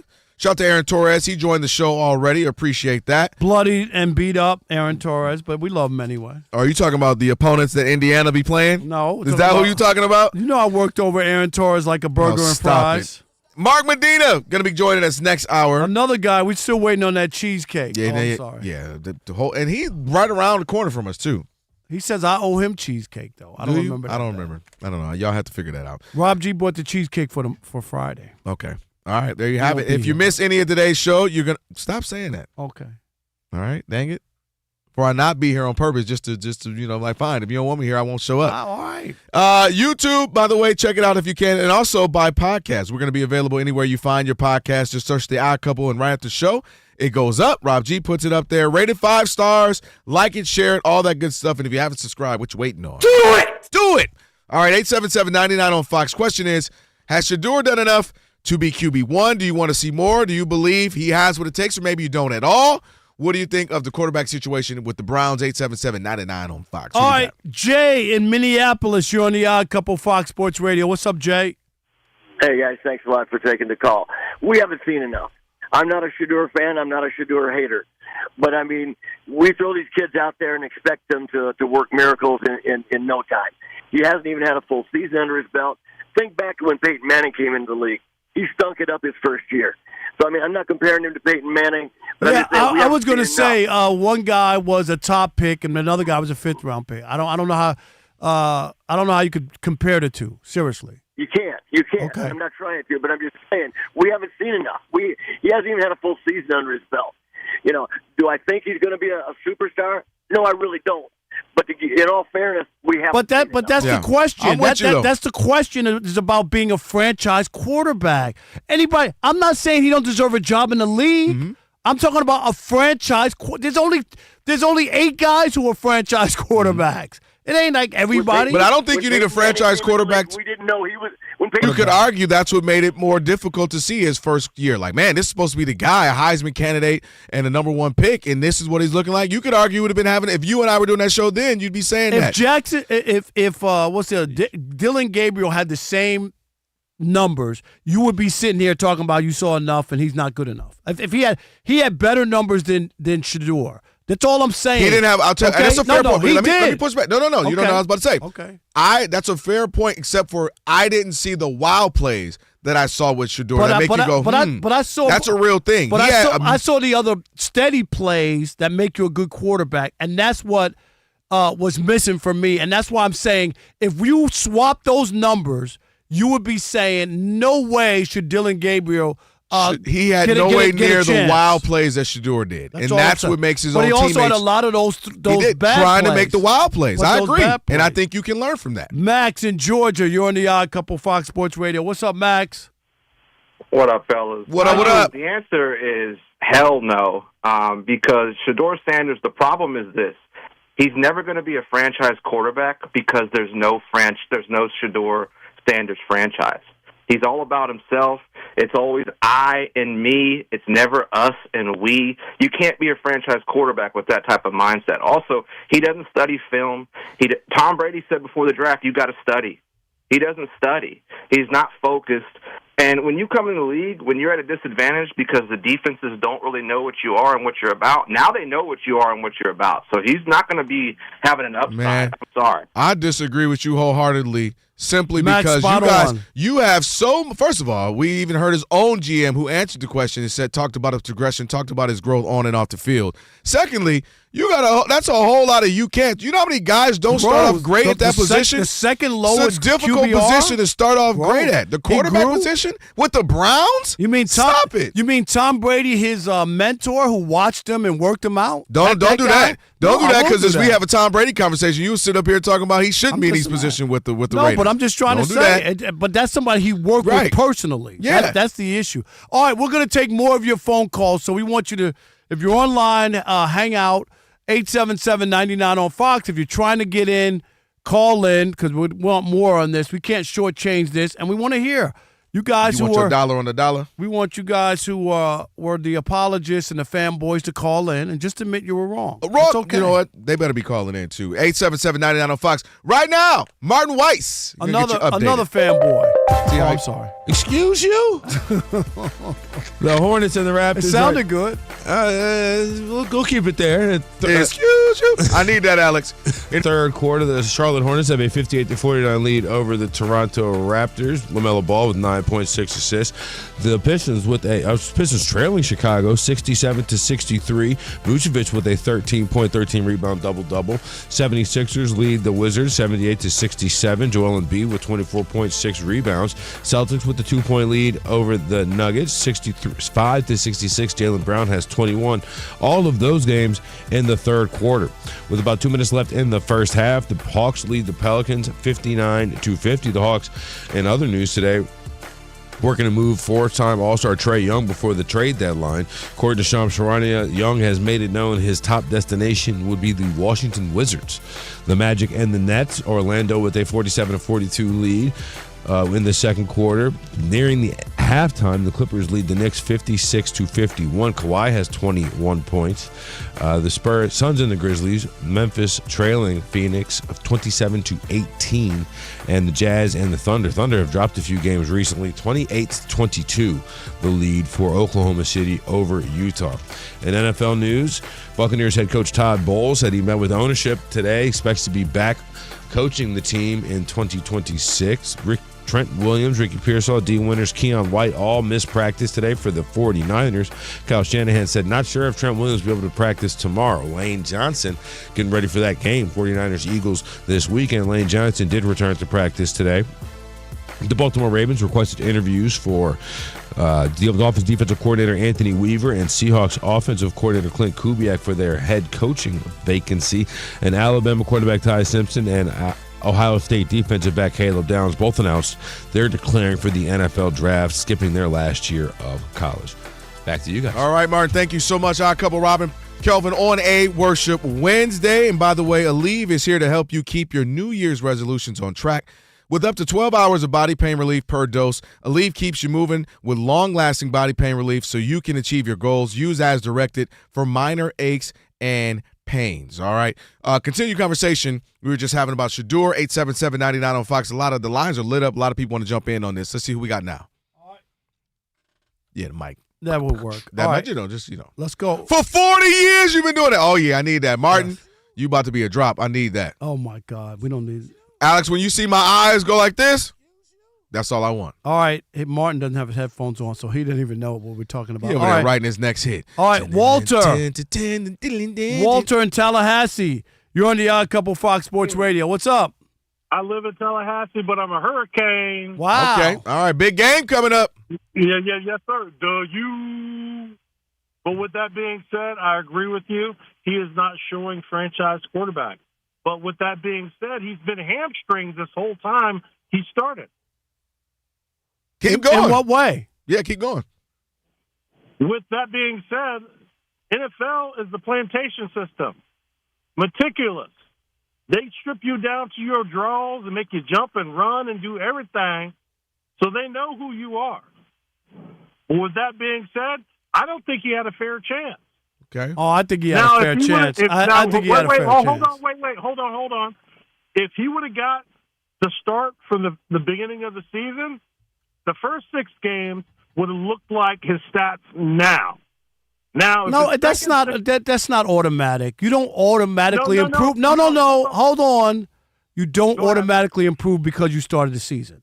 Because Justin Fields started the season for the Jets. They almost beat the Steelers. Am I right? Mm-hmm. And they look good, right? Because the Steelers' defense was bad. They rushed for a lot of yards. Oh my God, Justin Fields, and it got progressively worse. It doesn't mean because if he would have started the whole year, he might have had 22 interceptions. He had 10.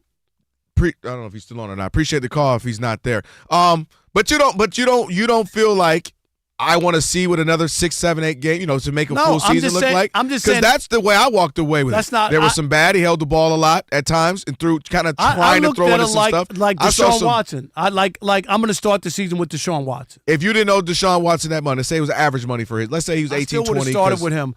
If I'm a coach, he didn't wow me enough. You talk about wow plays for me to feel like, okay, I got my guy. That's not the issue.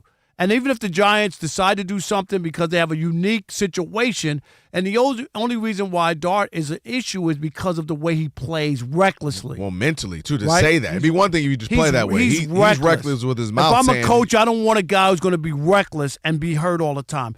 Chris in Mississippi, you're on the Odd Couple Fox Sports Radio. What's up, Chris? Hey, how's it going, fellas? How's it going? What's up, great. Brother? I gotta agree with Rob. He haven't shown enough. He gets to prove it, but that don't necessarily mean that he won't turn out to be a good quarterback. That's what I said. I said that. I want you to know that. I did say he could be a good quarterback in the league, but I don't see him as a franchise quarterback. Right. I mean, you spot on that, Rob. And also, happy birthday to you also. I know your birthday Friday, so, hey, happy early birthday to you. Well, I appreciate that. Thank you. No doubt. But no doubt. Appreciate it. You know what I say? We keep saying franchise quarterback, and I get that because there's like, wherever you want to go, anywhere 6 to 8, 9, 10 guys. You know what I mean, right. The only thing I would say, though, is you don't have to be a quote-unquote franchise quarterback. Look at it and go, wow, he won. Brad Johnson wasn't the guy you go, wow. Yeah, but they had an all-time great defense. So if I got a guy who can put up some numbers. They had a defense. That's how they won some games. You still don't even know if you like Sam Darnold. He might mess around and be in the Super Bowl. I know I don't like Sam Darnold. Oh, let me phrase that. You don't like Sam Darnold. Right. Sam Darnold, in 4 weeks, we might be sitting here with him having a Super Bowl. I don't think you're going to win a Super Bowl with Sam Darnold. Rex Grossman got to the daggone Super Bowl. We're here for Rex Grossman. He got there. Did he win? He got there. Right. Brock Purdy. They got there already. He might get there again. James in Detroit. You're on the Odd Couple Fox Sports Radio. What's up, James? Rob. Yo. Y'all the only one doing this topic. Everybody should be doing this topic because everybody was on his head saying how great he was before he played. That's the only problem with realizing what his numbers was. Okay, before he got to get a shot. He getting treated wrong. He's getting set up to fail. Mel Kiper banging the desk. Everybody was so upset. Okay, so after the season, you had your start your games after season your numbers was bad. It's as simple as that. We're not talking about what he might be. Right. And his wild numbers. Okay, that's cool. What's your numbers at the end of the year? Dylan Gabriel's numbers is better than you. 100%. Nobody's going to say that, but nobody's pounding the table at the end of the year saying, okay, they both had equal starts. Dylan Gabriel's numbers is better. He should be. Kelvin is not even addressing that. Well, I just answered that. I told you why. Because Dylan Gabriel made no way near the spectacular plays. Yeah, but he had better numbers. If you sit there watching, you want to see a guy. You want to see a guy who can make spectacular plays. And y'all keep talking about, he started off. Troy Aikman was 0-11. You know where Troy Aikman's sitting right now? In the Hall of Fame. Yeah, but we could give you for every. But what I'm saying is, you need more. No, but for you need more 6 or 7 starts. Jamarcus Russell, he was the first overall pick. Compare him to a guy who kept gaining weight throughout the season. Don't do that. With Jameis Winston. That's why he can't be a starting quarterback. I could give you plenty of guys. 7 touchdowns, 14 interceptions, 47 completion percentage. You know who that was for? Arguably the GOAT in John Elway. So don't sit up here and tell me we saw 6 or 7 games with the Cleveland Browns, who have nothing but rookies all over the field, that I've seen enough. Stop it. That's the team that he's on. Right, so we ain't seen enough. No, because Dylan Gabriel played with that same group, up here, and he didn't throw 10 interceptions. You know who don't want to hear nothing about Dylan Gabriel? He had a better quarterback rating. I'm just saying he played with the same squad. Dylan Gabriel have? 7 touchdowns, 2 picks? Was that the number? I think something like that. And he was so underwhelming, his own team moved on. That's why I told you Shedeur would start. That's why. Because they want to see what he's got. Gabriel. Just like Tim Tebow. Yeah, so I was right on that. See, I had those stats right in the back of my head. You're the only one. Just like Tim Tebow. Tim Tebow won those games, and guess what? They couldn't move off of him faster. He was winning games. He was in Denver. And he beat the Steelers in a playoff game, and you know what they did? They were like, nah. Because we all seen that and said, nah. All of us said, nah. So it wasn't even that. Can't believe y'all like it. 877 game. Eli Manning was your guy. Eli Manning was 1-6. Eli Manning was 1-6 in his He was a top starting pick. off. He wasn't a 5th round pick. That's the point. You're a top pick, and this is how you look. And he won 2 Super Bowl MVPs. And it's my point. No, he got there. He's top 10. Exactly my point. You just know. You were just too many fanboys rather than looking at the reality or the numbers. I told you. I just told you he was going to start. City. Would you give me that? All those Didn't I tell you he was going to start? They used to text me when he threw a touchdown this first game or first couple games. I used to get texts from all these people. I ain't heard from them. No, my text dry the last 5 weeks. Hold on. You talking about only your boys, right? Yeah, I'm talking about the my street's boys, still texting you, though, right? Okay. I'm just making sure you still got it in the street. Dry. All right. One's got to go on the way. We will do that in just a moment. It's your boys, The Odd Couple, Fox Sports Radio.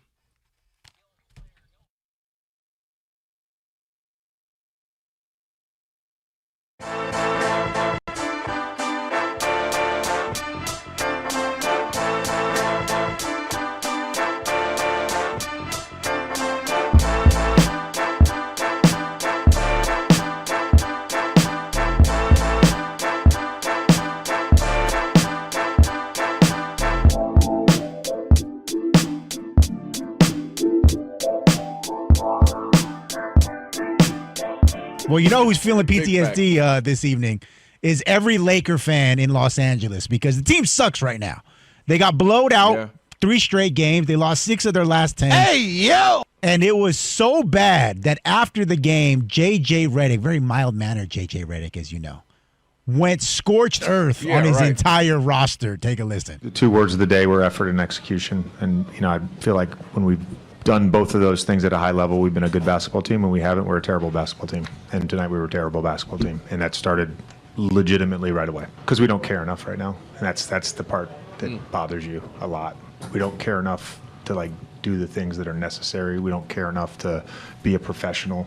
We had it. This is. I always say this about culture. I always say this about a team being a good team being a functioning organism.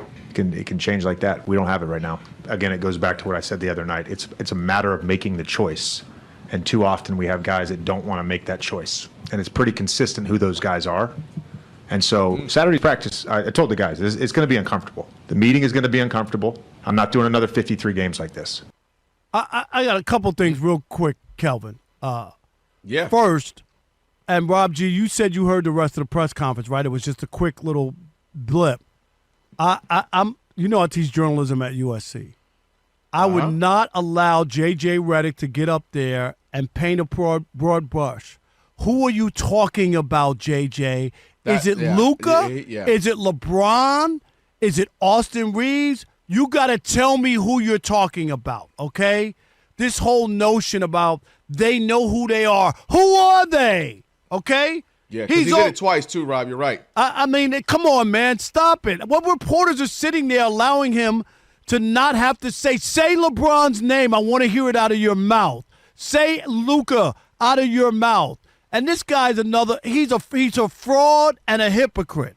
Doc Rivers, 3 years ago, he ripped Doc Rivers on ESPN on First Take about not being accountable and always making excuses. And here he is. You got 3 guys in a starting lineup, right, who can't play defense, who won't play defense.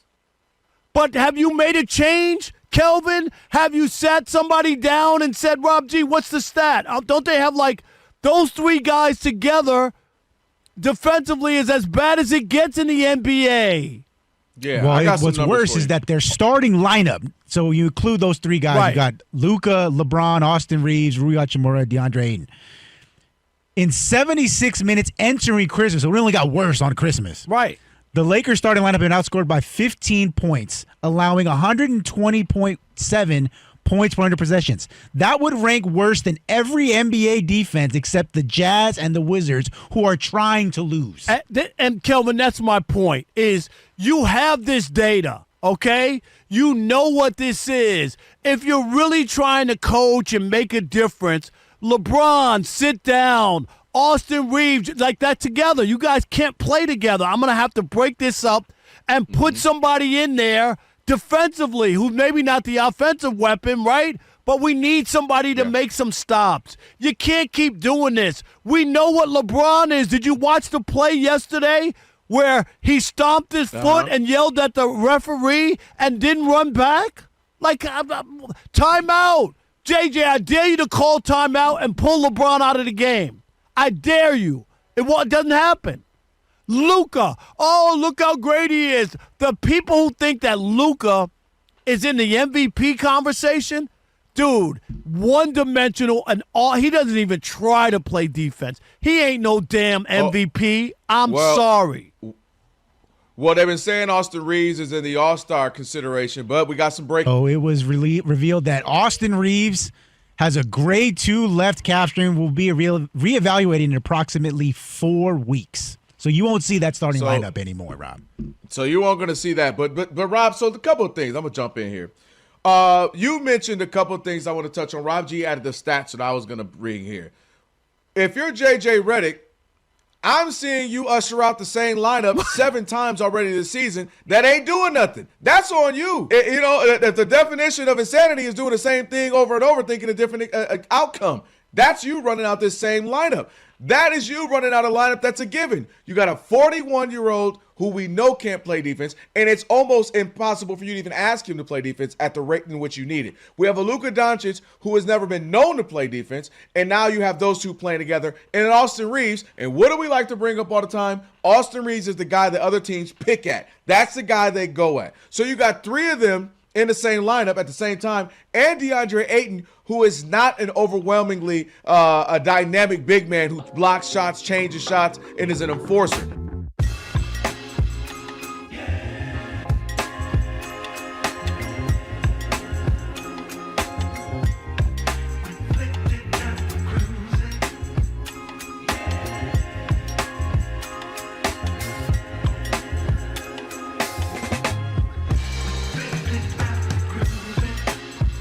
Washington on a Worship Wednesday. DJ Ali Alex providing the tunes on this Worship Wednesday. Hey, yo! Hey, yo. And for over 40 years, Tire Rack has been helping customers find the right tires for how, for what, and where they drive. Ship fast and free, backed by free road hazard protection.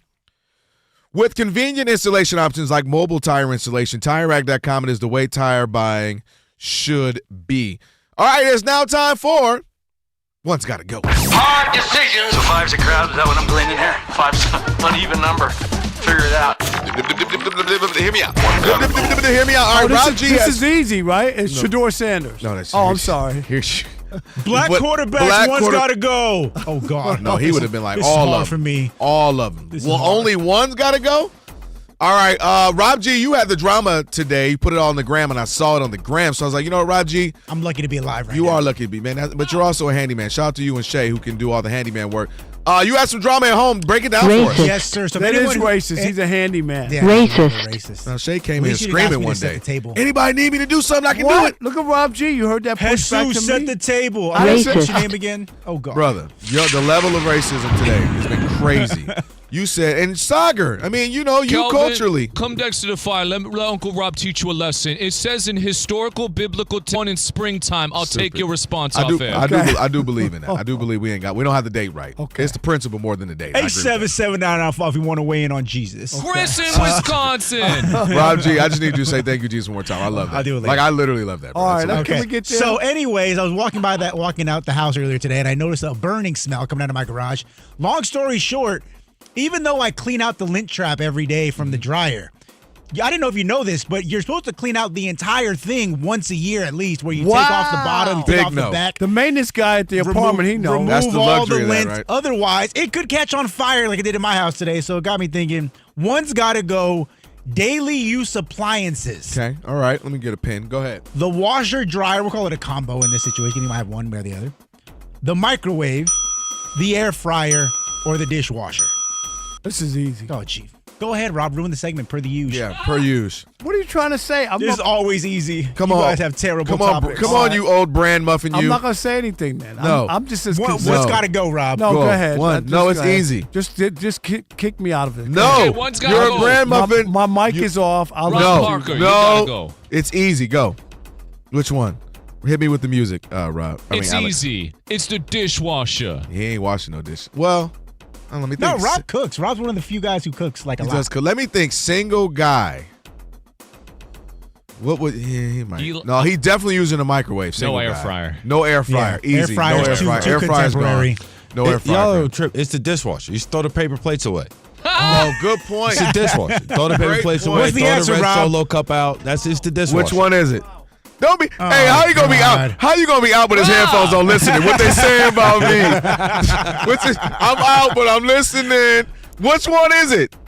The sound's turned down. I didn't hear what you said. Stop it. Which one is it? Knowing that the headphone's so loud, you can hear it in here. Right. You know, well, they ain't lying about that. Rich be having. I'm concerned about my boy Rich. Oh, yeah, Rich got problems. You guys do it. That's all right. All right. Well, for me, I'll jump in. It's still easy.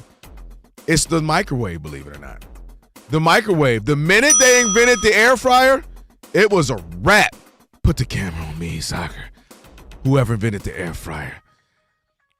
Wait. For a minute, I thought it was me. Air fryer, internet, the wheel, then the airplane. Those are like the 4 greatest inventions of all time. Air fryer absolutely has to stay for me, so the microwave can go. Get out of here, microwave. You can't do anything better than the air fryer. Microwave, get out of here. Who you got, Martin? I stand with you, Kelvin. Once I discovered the air, I have 2 air. I'll put it like this: I got 2 air fryers in my apartment, wow. 1 microwave. Keep You it got like 2 that. air fryers? Dude, what if you trying to make the chicken and the vegetables at the same time? Hey, I can't even. Well, you got the split joint? That's why I got. Well, if you're going that far, I got 3. I got one with 2 baskets and another one with you're the not big playing basket. around. Yeah, microwave. Get out of here, says Martin and Kelvin. Let's see. Alex, which one? You know what's funny? What's that? Is that I've never, I've thought twice about touching a microwave, but the thing I've never used in my life is a dishwasher. I wash all my dishes, always. Does your lady? Yeah, I believe in, I'm actually so meticulous about it, I won't even touch my food until everything's washed. I like to enjoy to know I don't have to go clean anything That's after. real. Okay. So I usually turn the oven on at 250, put the food in there real quick, wash about 10 minutes, enjoy the food. So All right. dishwasher for me, gone. No, that's crucial. That's how I know you ain't got kids, Rob G. He ain't got no kids. No, see, mine's by default. I'm agreeing with Alex. It's the dishwasher. Why? And the only And he reason got kids. I do got kids. Yeah, what I you got mean? Both of them. The problem is that mine broke like a year ago. Now what do you say? And I just default? haven't got it fixed. So yeah, I'm living without it right now. so Okay, but we who does the dishes? You or wifey? We kind of split. Split? Yeah. Okay. Yeah, me too at home. That sounds like Alex. paper plates. Alex, Stop. yeah. No, we do That use sounds like paper a lot of red plates. We paper do plates. use paper plates. It sounds like Yeah, a that's lot a good of point. paper You're on a paper plates. plate. You're right. We are a paper plate. It's funny. We're the paper plates, me and my wife. The kids have their own little, plastic plates and all that stuff. But we're the plasticware people. All right. Really? You getting, So, Rob, who was right about what you were going to get rid of? Which one? Rob, I say dishwasher. Who knows Rob Parker the best? Yeah, I'm going. What did I say? Air fryer. Yeah, air fryer's out of here. Then again, he does cook though, but I don't think he has an air fryer. I said air fryer. It's too new. Which one is it, Rob? I'm What'd you say? going. What you talking about? My vote is You for talking about? dishwasher. For the I was record. talking to you. My vote's Don't act like you dishwasher. didn't hear me. I'm 2 How feet much away time from you. is- We got 30. All right, let me see. All right, he's not going to do it. So moving on. Defense. All right, you can hit us up, K-Dub Live Four for me. quarters offense. What? How much time? Yeah, Alex? he's acting like that person. Remember trying to break the scoring record? No, He said, I'm trying to get my thoughts together. All right, Can go I? ahead. Can I get Go my ahead. thoughts together? Nope, I'm not dealing with I'm you just right trying now. to figure it out so Okay. I could say No, it. we asked and you it'll 5 be minutes perfect ago. time. That's all. Where's my? Art, are you ready? other I note? got it. I finally got it together. College football's You know got what? some problems. What are they? We'll tell you.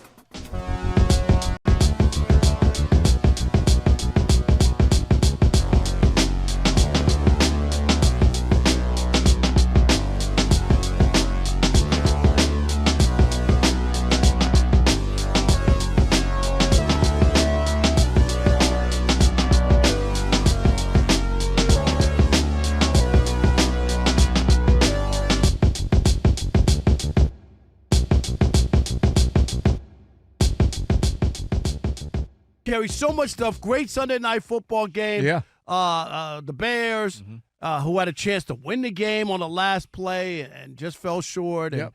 and the 49ers, their offense, over 500 yards against the Bears. Just been an humming. incredible. Yeah. And so, of course, everybody, because the 49ers won, all the love is going to Kyle Shanahan, right? The winner. I get all that. Yeah. I'll stay home and have the whole run to the Super Bowl. And then the Super Bowl, of course, is at home, is in San Francisco. That's so right. they really have a chance to get there and maybe win a Super Bowl finally. Kyle Shanahan has been there twice, lost as an offensive coordinator with the Falcons. Just he was terrible job at finishing that game against Tom Brady and them. They had a chance to run out the clock, run the ball or whatever, throwing the ball, got sacked, a holding, got knocked out of field goal range, and Tom Brady not only got the touchdown, the 2-point conversion, and then won in overtime. Yep. Just a terrible loss. finish. Terrible. Like I'd have nightmares if I was the offensive coordinator after that. But I'm not going to have no love for Kyle Shanahan. Zero.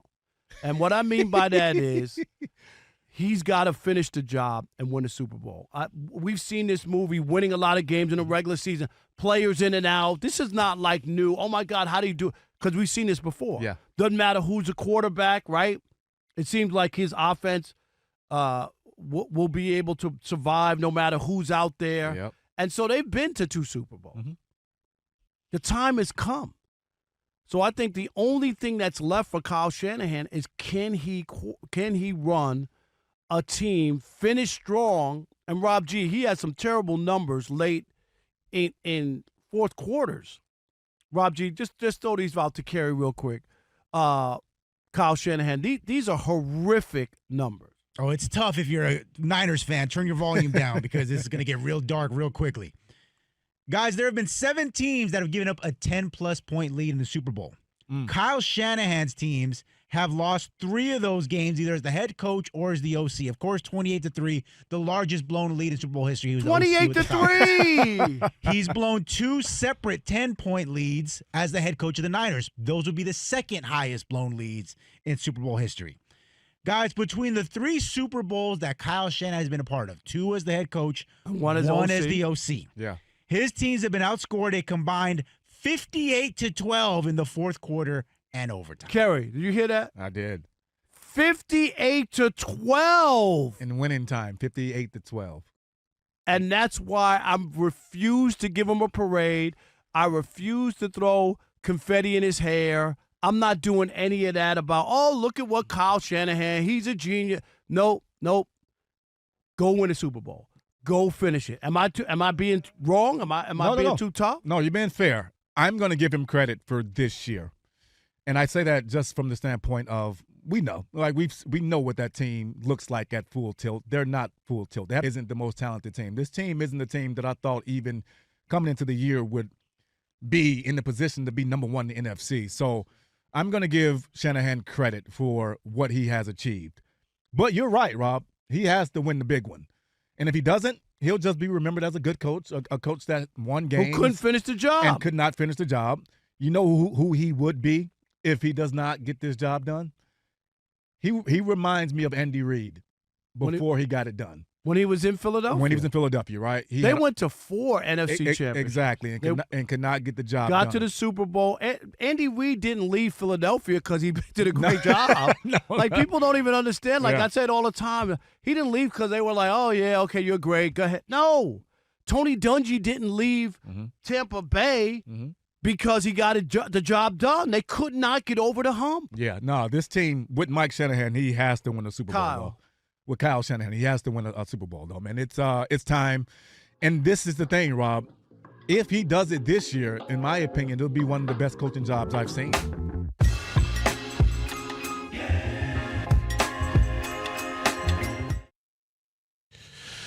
In the NFL, Buccaneers head coach Todd Bowles, he said he met with ownership Wednesday evening, said he expects to be back 2026. San Francisco and Philadelphia getting ready for the playoff game. Trent Williams, Ricky Pearsall, D. Winters, and Keon White all missed practice today for the 49ers. Lane Johnson did practice for Philadelphia. Bears defensive back C.J. Gardner-Johnson, still in concussion protocol, wasn't able to practice today. And the Baltimore Ravens requested interviews for Dolphins defensive coordinator Anthony Weaver, Seahawks offensive coordinator Clint Kubiak for their vacant head coaching spot. Alabama quarterback Ty Simpson and Ohio State defensive back Caleb Downs both leaving college early, declaring for the NFL draft, foregoing their last years of college basketball. With 6 minutes left in the fourth quarter, the Pistons, with a 27-9 record, have a 92-85 lead over the Bulls. Isaiah Stewart with 29 points. The 76ers lead the Wizards 103-82. I'm Martin Weiss.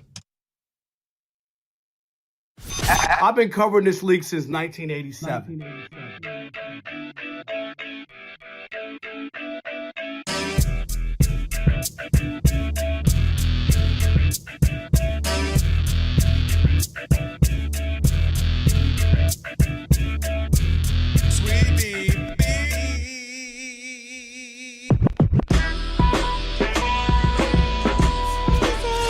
Can this sports writer and this sports fan share a radio show without driving each other crazy? Now, live from the Fox Sports Radio studios, here's Fox Sports Radio's Odd Couple, Rob Parker and Kelvin Washington. Numero tres. Here on the Odd Couple. I guess I'll participate now. They need me now. Before Number 3. Rob Parker, Kelvin Washington here on Fox Sports Radio. You heard me. With the iHeartRadio app. That was a good one. Right on time. You can stream us wherever you happen to be. That's right. Catch us and all the fine Fox Sports Radio shows. Do it! Live 24/7 in the new and improved iHeartRadio app. Just search Fox Sports Radio in the app and stream us live all day, every day. We'll do it live! Be sure to also select Fox Sports Radio as one of your presets in the iHeartRadio app so that it'll always pop up at the top of your screen. Don't forget, coming up in about 28 minutes, Mark Funky Cole Medina from Essentially Sports. And, of course, a Fox Sports Radio NBA Insider plus Last Call. We'll do that and much more. Real quick before we get into college football. Yeah. I had that video yesterday on Twitter and IG. The 40-year joint. Yeah. 40-year joint. You never know. You put something up on Instagram or Twitter, and you don't know what the response is going to be. 11,000 views on Twitter. That's not bad, right? Dude, that's 11,000.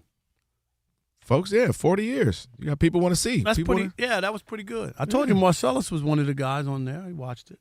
That's how I know he ain't heard you making fun of him. That's how I know he ain't heard you making fun of him. What are you talking about? I'm not making fun of him. He wouldn't have viewed it. Why? He would have viewed it. Nah. He said he was going to break down my 40 years, I think. Let me tell you, bro. I'm going to tell you. I got the inside. My boy Kelvin had told me. I know it. Here we go. Take a look. Now, see? Here we go. Shout out to my dog, Marcellus. That's my dog. Yeah. 11,000, man. Congrats.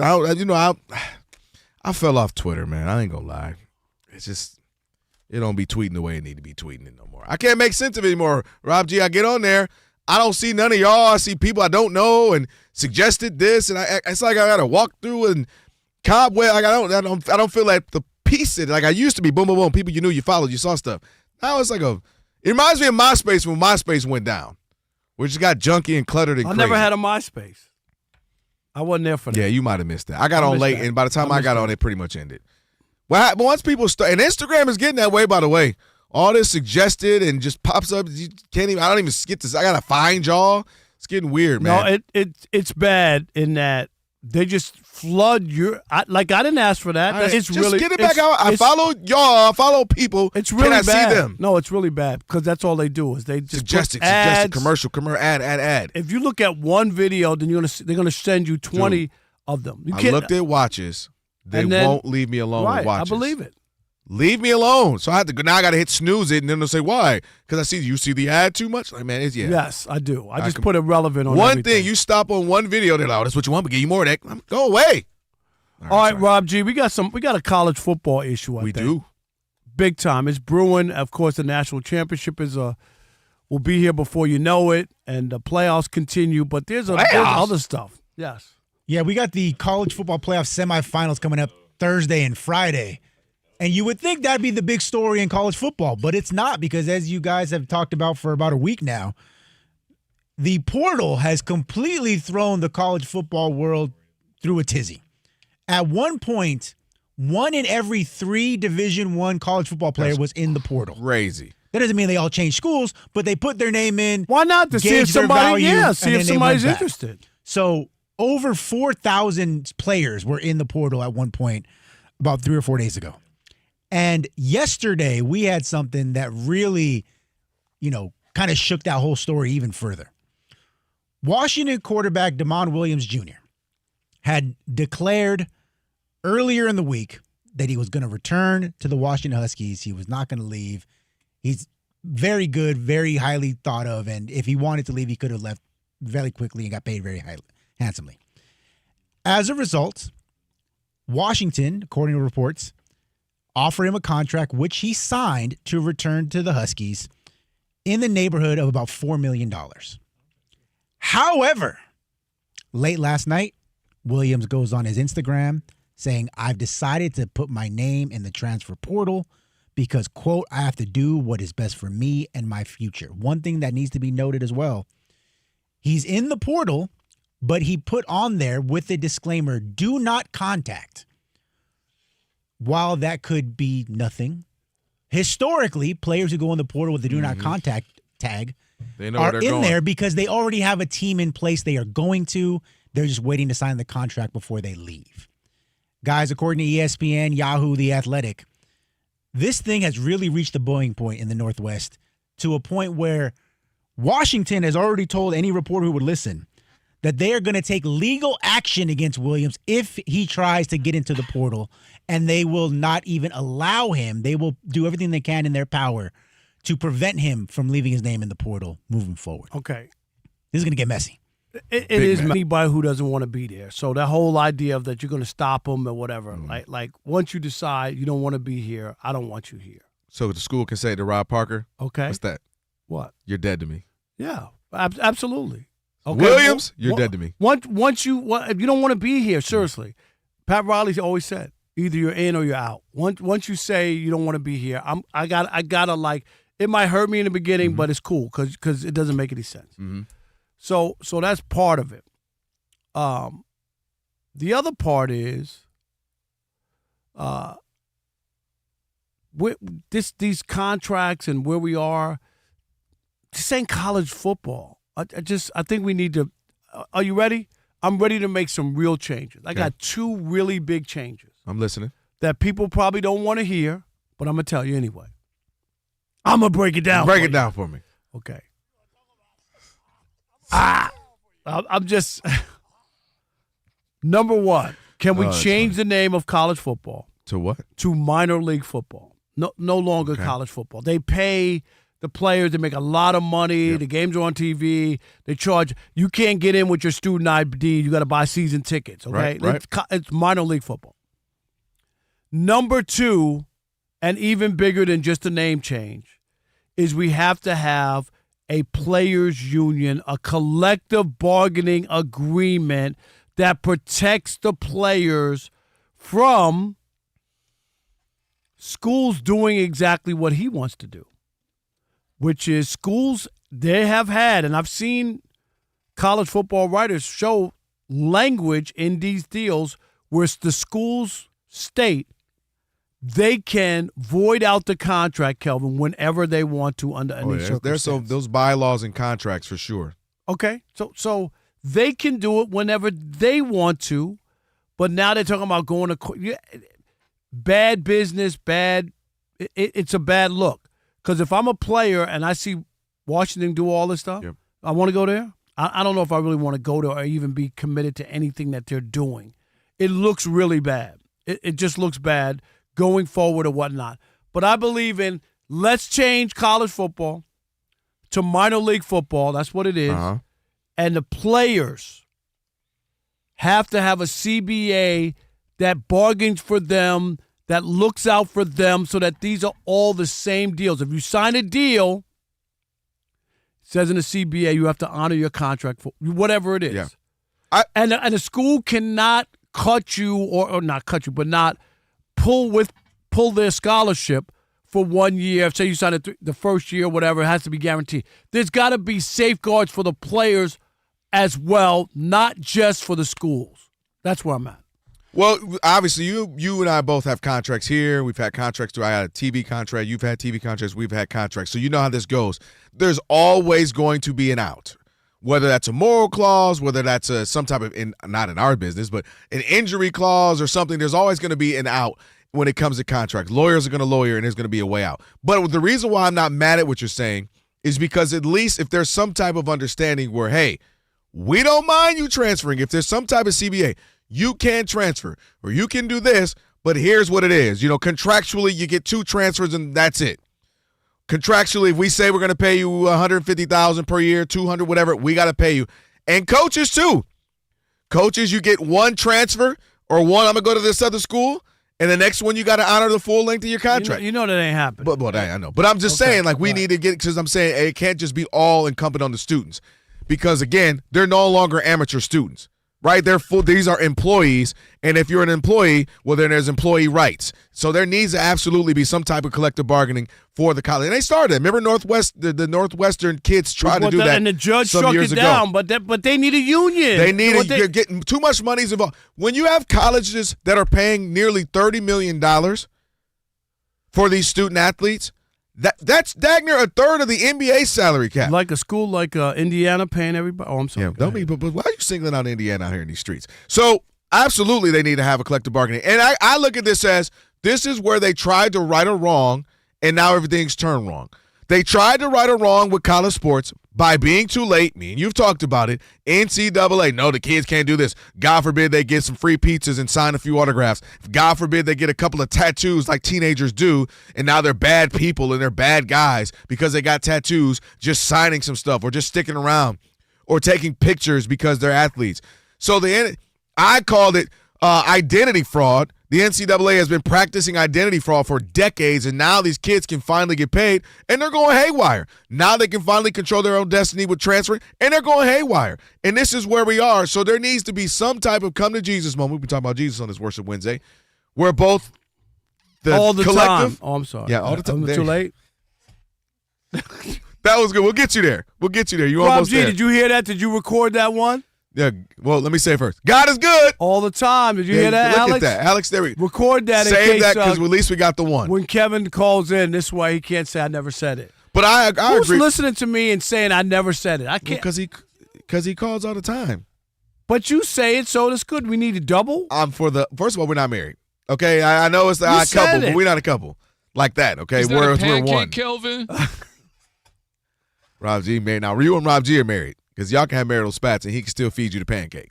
But, yeah, college football has to figure this thing out to me because I don't like the hitman for hire thing where it's just guys are the minute it's over, I'm only here for 6 months. I got no problem. I personally don't like it. There's a difference between legality, it's legal, and I have to like it. No, I don't like right, it. but I'm just saying. Like, if that's your right, you can do it. I also don't have to like it. You can do whatever you want because the minute the season ends, they go, it's a big announcement. I'm going to stay. Well, but there's also ask Jalen Hurts. He was a quarterback, whatever. Like, they could pull you out whenever they want. They could, right? And look what he was able to do. Go somewhere else, right? Well, I don't mind a transfer. I'm saying, why not? If you're in a situation, I told you why I don't like it, and I really mean this. I'm serious. I don't like where part of the thing, and you know this 40-year career, sometimes you got to tough it out.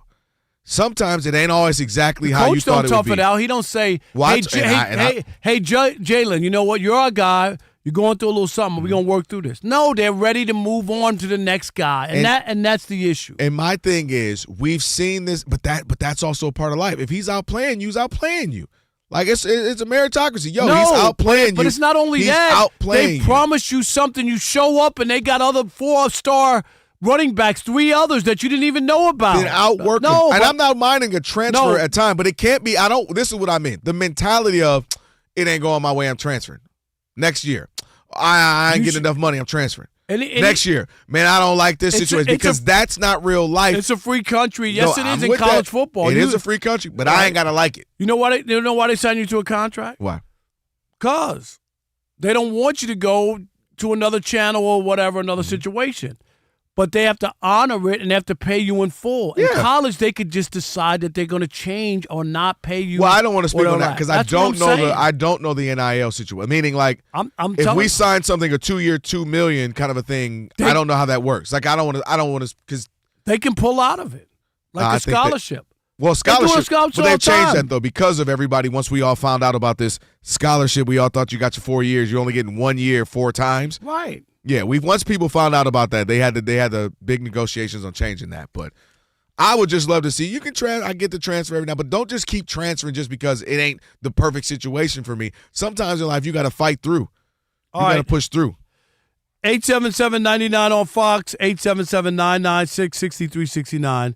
Does college football need to give up the amateurism label and become a full minor league system from the NFL? That's what it is. Kelvin, you disagree with that? No, I just said that's what they are already. They are. 877-99 on Fox. We'll continue that conversation next with you. It is the Odd Couple, Rob Parker, Kelvin Washington, right here on Fox Sports Radio. And you know what you need to do, Alex? What's that? Stick and stick.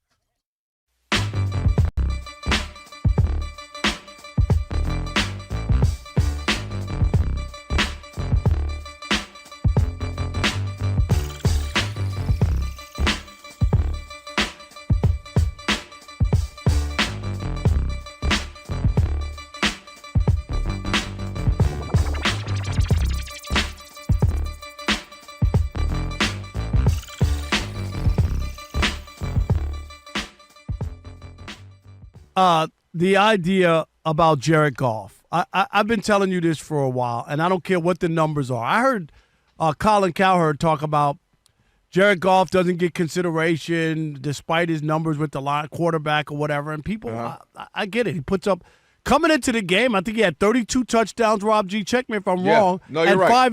Just 5 interceptions. You're correct. Right? But of course, here was yet another big game where he wet the bed. He did it last year after getting the number 1 seed in the NFC, taking on a rookie quarterback. He turned the ball over 4 times, right? 4 times. 3 interceptions and a fumble.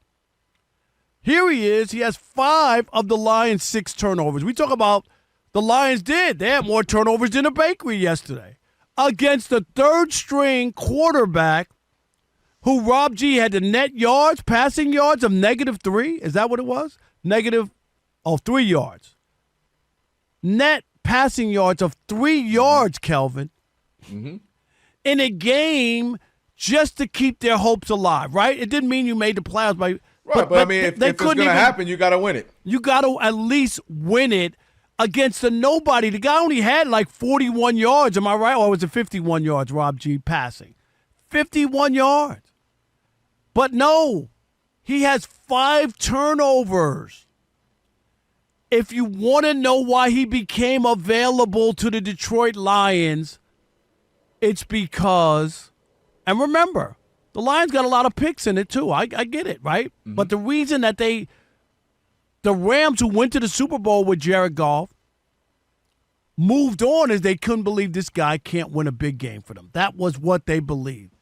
And if you have not watched the last couple of years and you're still not convinced, if I'm the Lions, hello, is this on?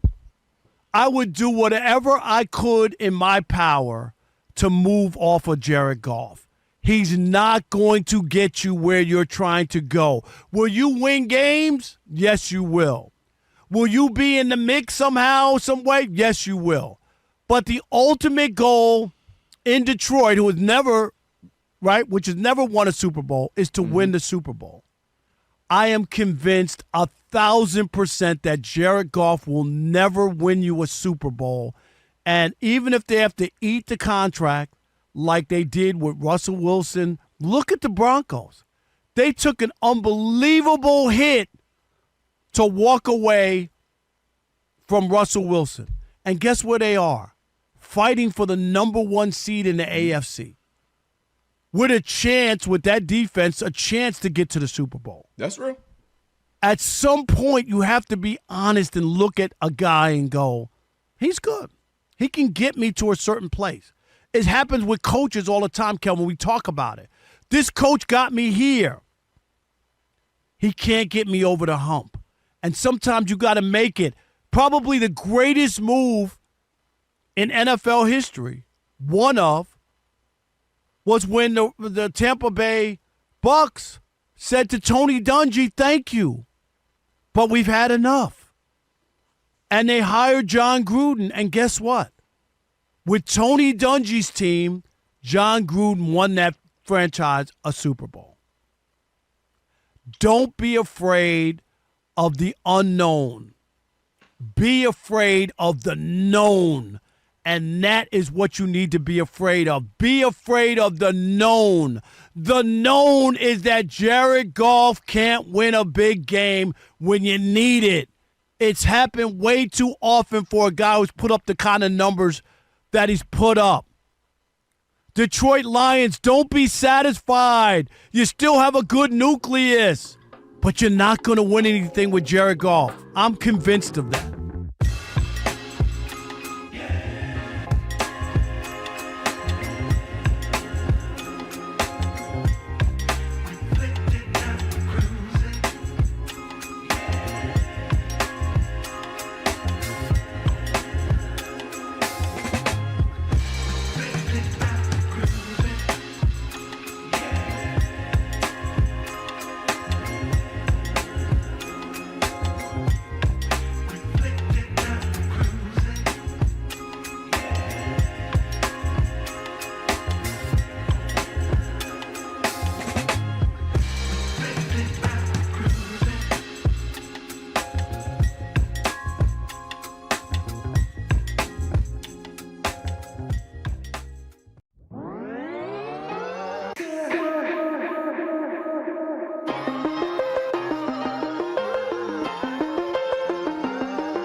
Not me. Not well. I'm not gonna be single. I'll be single. You hear me? Not me. Clearly, I mean, odd couple Rob and What? Kelvin on a Worship Wednesday. Alex shaking his head. Alex, Maybe not Alex either, though. Actually,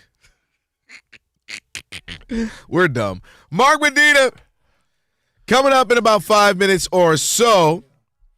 Be sure to check out the brand new YouTube channel. Shout out to Sagar. Been holding it down while Elijah is, I don't know where he is. Mars, Jupiter, Venus, wherever he is.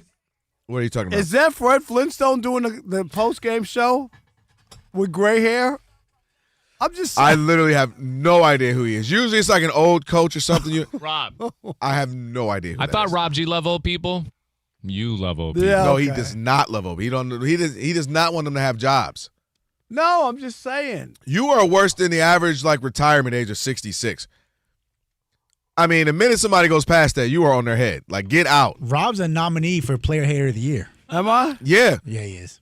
They always say I hate everything. All right, here we go. He's sharp, though, to be whoever he But is. speaking of hating, Rob, you know you're talking about YouTube videos and your views with the 11,000. You know what our most popular video clip on YouTube for like a week and a half was? What was I that? do know what it was. Can I guess? Yes. Rob hate everybody. Yes. No, was it Yes, really? it was. Oh, yeah. That's Numbers. crazy. No, we did numbers. In the words of Larry And June, they had all numbers. the inside scoop of all the people we didn't talk about that you really do hate. They knew all the backstory. It was great. Oh, you know the Odd Mob go investigate. Yeah, they are.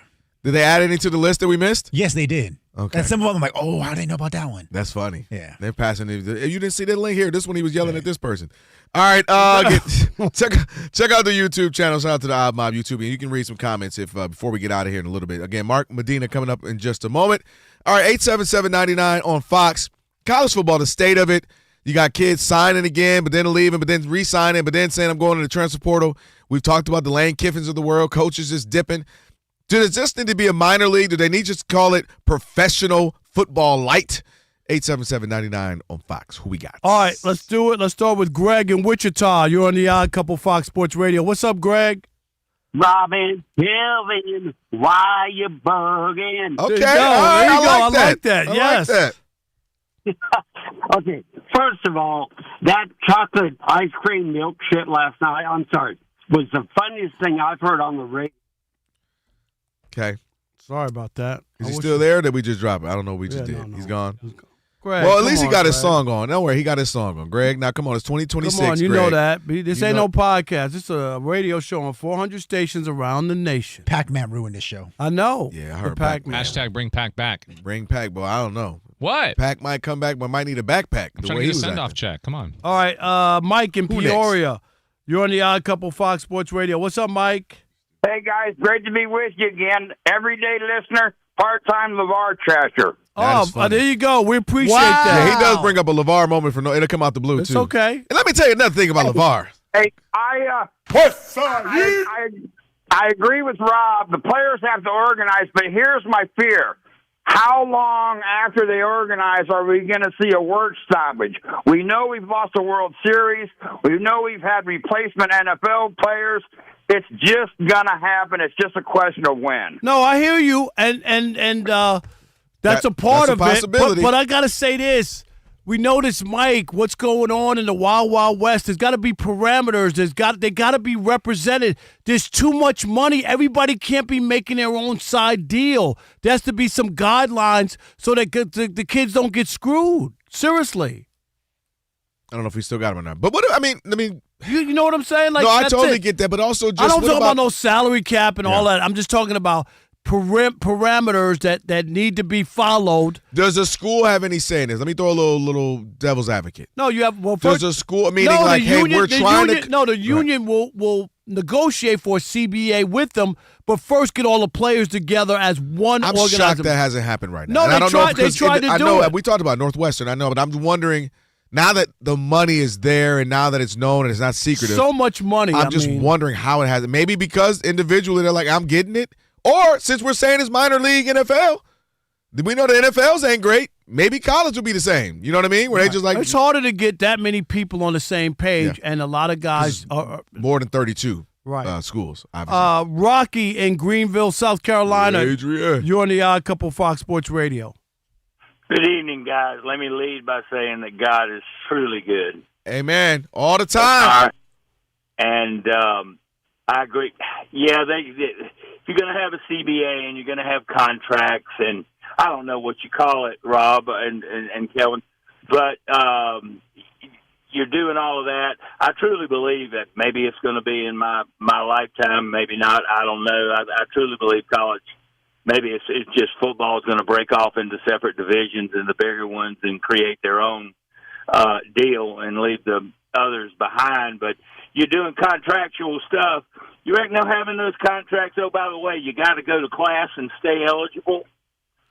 Yeah, you're right. And I wonder how long that's going to be a thing, too. No, they don't care about that. Yeah, I wonder how much that's already longer. by the wayside. Yeah. They don't That's care. part of the CBA. All We ain't got to have we no got more. we got breaking NBA news. Martin Weiss got the details. That's right. A switch up in the southeastern portion of the NBA. The Atlanta Hawks trading the four-time NBA All-Star Trae Young to the Washington Wizards. The get-back C.J. McCollum and Corey Kispert. So this will send Trae Young, 27 years old. That was his preferred destination, was Washington. Wow. Per Shams, team officials Michael Winger and Will Dawkins have searched to anchor their young talent in the next step of team development. Okay. So there you go. So it's official, and I know you're going to do your but Trae Young has decided that he doesn't want to be in the NBA anymore. He wants to make a lot of money, score a lot of points, and not be held accountable. That's Yeah, why. you could do that Why in would you be Atlanta. going to Washington? Really? Listen, now I know we're getting ready. Mark is joining us, and we'll talk about that because Yes. I have a whole bunch of opinions on that. All right. What are we doing? Martin, you're going to finish your update, and then we'll get to Mark Funky I'll go Cole. through the scores if you're interested. The Hawks did win, are about to win probably. See, they don't need him. 21-point lead over the Pelicans. I thought right that now, Trae 8 Young minutes got left in the traded fourth to the quarter. Washington Generals. Yes. Washington Generals. No. Did the Wizards play? No. They didn't. did. Oh, They lost. Sure They got did. smacked lost by the today, 76ers. 131-110. Wizards with 10 wins on the year, 4-14 on the road. But Trae Young is on the way. NFL news. I'll just do this quick. Trent Williams, Ricky Pearsall, D. Winters, Keon White didn't practice for the 49ers. Lane Johnson did practice for the Eagles. They obviously face off this weekend in the wild card round. And the Ravens have requested interviews with the Dolphins defensive coordinator Anthony Weaver and Seahawks offensive coordinator Clint Kubiak for their open head coaching position. Right now, the Thunder lead the Jazz 69-66, and with 8 minutes left in the third quarter. Suns 74 to Grizzlies 57. Dylan Brooks with 18 points. About 8 minutes left in the third quarter there. Knicks lead the Clippers 105-92. Zubac with a 20.9 rebound, knocking on the door of a double-double. Paolo Banchero has 23 points and 11 rebounds as the Magic lead the Nets 85-71. 8 minutes left in the fourth quarter there. And the Nuggets just beat the Celtics 114-110. Jamal Murray, 22 points, 8 rebounds, 17 assists. Dang, You guys. okay. You know, he's more of a combo than a traditional point guard. Thank you, Martin. It's the Odd Couple. Rob and Kelvin on a Worship Wednesday. We'll definitely have some conversation right now about that Trae Young trade, which is what it kind of, you knew this was coming, with Mark Funky Cole Medina joining us now, Essentially Sports, Fox Sports Radio, NBA Insider. We'll hit that with you, Mark, now. And then Rob and I will have a little bit more extended conversation on the other side of our chat with Mark here. What's going on, Mark? You heard the breaking news. What do you think? Kelvin, Rob, what I think is that it's really funny that Trae Young would look at the Washington Wizards as this top desired destination. That's the first time I ever heard that in history, but it actually does make sense. Makes sense in what way? Well, it makes sense to me, too. I know why. I think I know why you're going to say that. Here's why. Travis Schlenk, he was the organization. He has history. He's the one who pulled the trigger getting Trae Young. So that's point number one. Point number two, the Washington Wizards have always used to be the punchline that they're just a team that exists so that the NBA can have an 82-game schedule. But even though they're at Bomb East right now, Travis Schlenk, Michael Winger, they all are pretty well-respected executives, and so they're hoarding draft picks right now, and so they're in tank mode. But they believe that Trae Young, once they get some good draft picks, can make the next step. Oh, well, you looked at that differently than me. I thought it was Trae Young feel like he can go there and get busy, be the only guy, and, put up crazy numbers, 35 and 15. That too. Yeah. He'll be Bradley Beal. He'll be Russell Westbrook there as well. Yeah, I thought he just wants to go there and Mark, show out. come on. He went to NBA Siberia. He Who did. picks to go to NBA Siberia? I don't even care. For me technically he's out of the league. He decided that he doesn't want to win. He doesn't want the pressure of playing and being criticized or held expectations or being accountable. I'll get my millions. Nobody will bother us. And they don't expect anything. Who would pick to go to the Washington Wizards? I'm dead serious. It is the most ludicrous thing. 4 years ago, this guy went to New York and was going to be the new balling against the Knicks, right? He was going to be the new Reggie Miller and all that.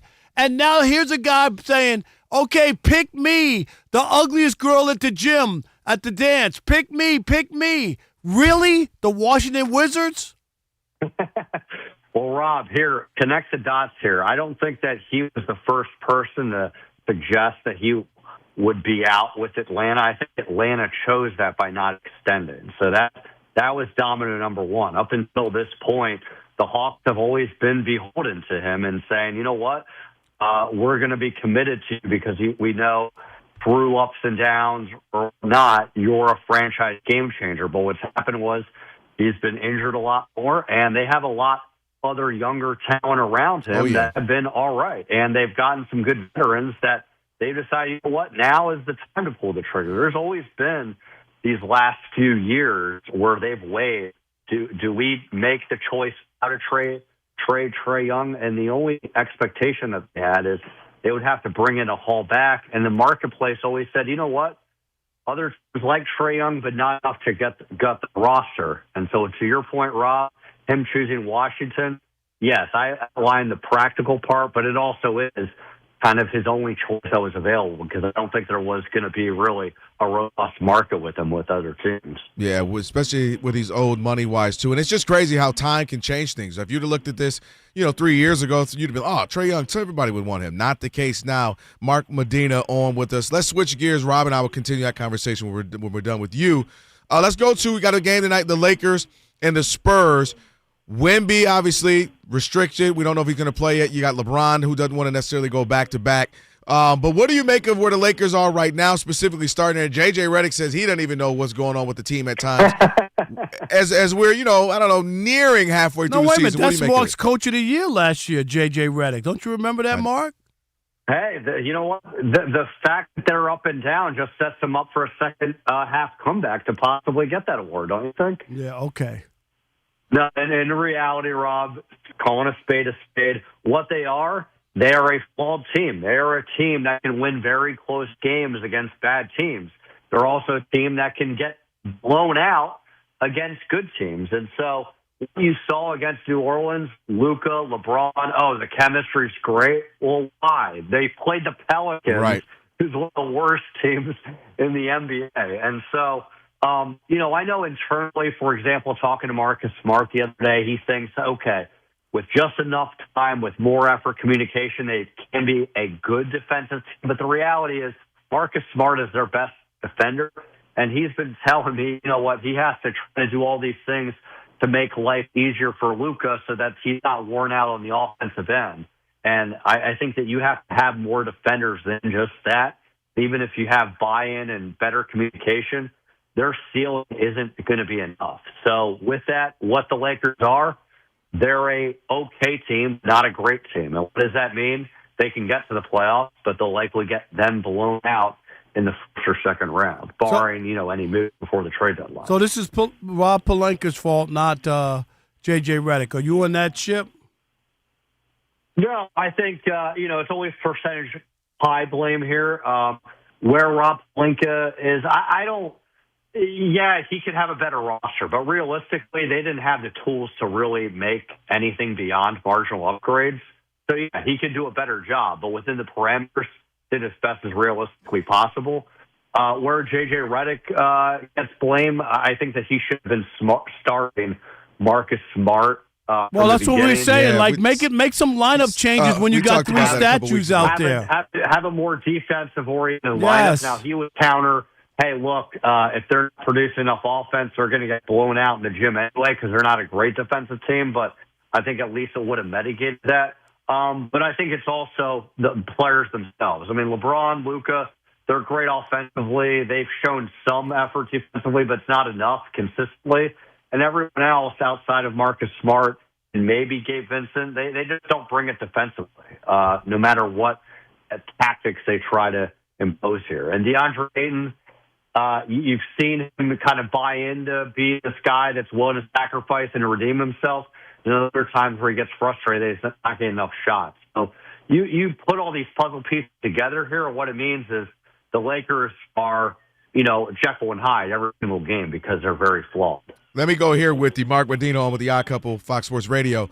Let me ask you about the Spurs, the other side of this nationally televised game coming up in a little bit here.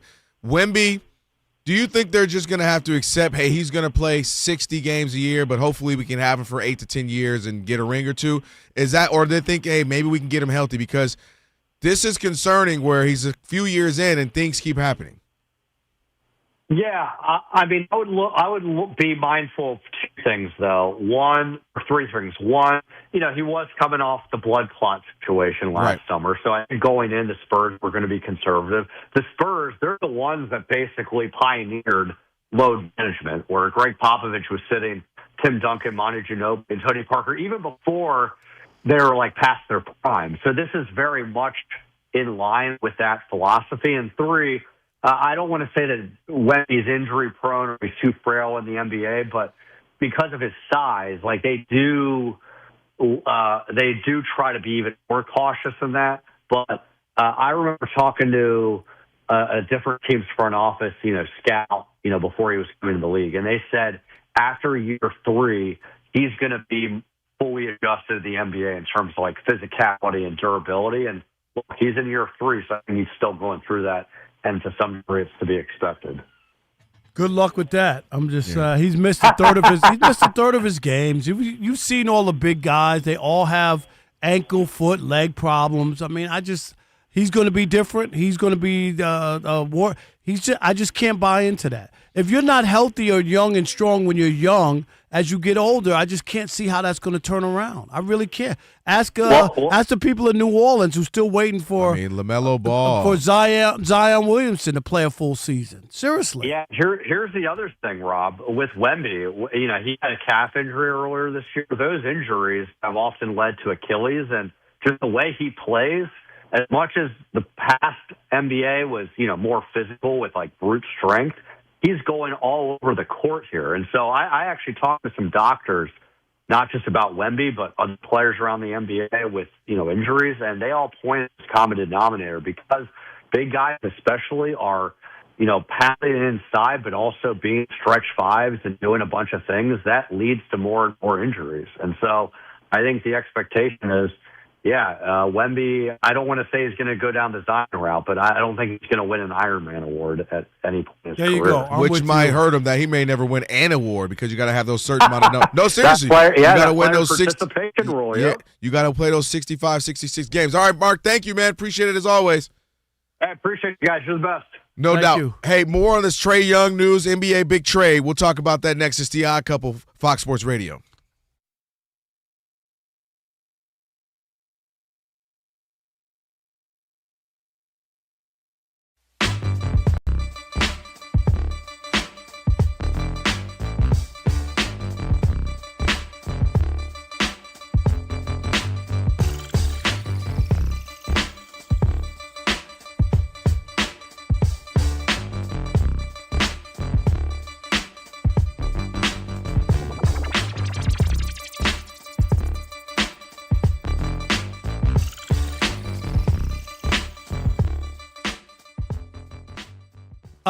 The idea about Jared Goff, I've been telling you this for a while, and I don't care what the numbers are. I heard Colin Cowherd talk about Jared Goff doesn't get consideration despite his numbers with the line quarterback or whatever, and people, I get it. He puts up, coming into the game, I think he had 32 touchdowns, Rob G. Check me if I'm wrong. No, you're right. Just 5 interceptions. You're correct. Right? But, of course, here was yet another big game where he wet the bed. He did it last year after getting the number 1 seed in the NFC, taking on a rookie quarterback. He turned the ball over 4 times, right? 4 times. 3 interceptions and a fumble. Here he is. He has 5 of the Lions' 6 turnovers. We talk about the Lions did. They had more turnovers than a bakery yesterday. against the third-string quarterback who Rob G had the net yards, passing yards of -3. Is that what it was? 3 yards. Net passing yards of 3 yards, Kelvin, in a game just to keep their hopes alive, right? It didn't mean you made the playoffs. Right, but I mean, if it's going to happen, you got to win it. You got to at least win it against a nobody. The guy only had like 41 yards, am I right? Or was it 51 yards, Rob G, passing? 51 yards. But no, he has 5 turnovers. If you want to know why he became available to the Detroit Lions, it's because, and remember, the Lions got a lot of picks in it too. I get it, right? Mm-hmm. But the reason that the Rams, who went to the Super Bowl with Jared Goff, moved on is they couldn't believe this guy can't win a big game for them. That was what they believed. And if you have not watched the last couple of years and you're still not convinced, if I'm the Lions, hello, is this on? I would do whatever I could in my power to move off of Jared Goff. He's not going to get you where you're trying to go. Will you win games? Yes, you will. Will you be in the mix somehow, some way? Yes, you will. But the ultimate goal in Detroit, who has never, right, which has never won a Super Bowl, is to win the Super Bowl. I am convinced 1,000% that Jared Goff will never win you a Super Bowl. And even if they have to eat the contract like they did with Russell Wilson, look at the Broncos. They took an unbelievable hit to walk away from Russell Wilson. And guess where they are? Fighting for the number 1 seed in the AFC. With a chance, with that defense, a chance to get to the Super Bowl. That's real. At some point, you have to be honest and look at a guy and go, he's good. He can get me to a certain place. It happens with coaches all the time, Kelvin. We talk about it. This coach got me here.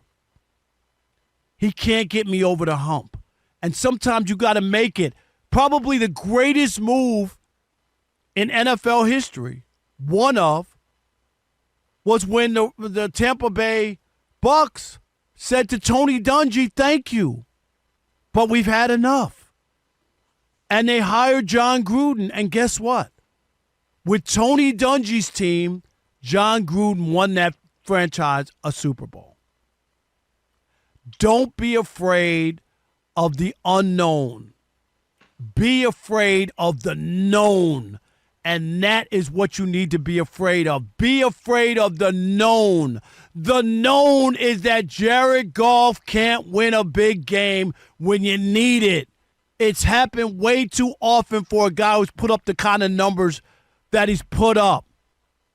Detroit Lions, don't be satisfied. You still have a good nucleus, but you're not going to win anything with Jared Goff. I'm convinced of that.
Rob and Kelvin on a Worship Wednesday. Been a great show thus far. Shout out to everyone who joined us.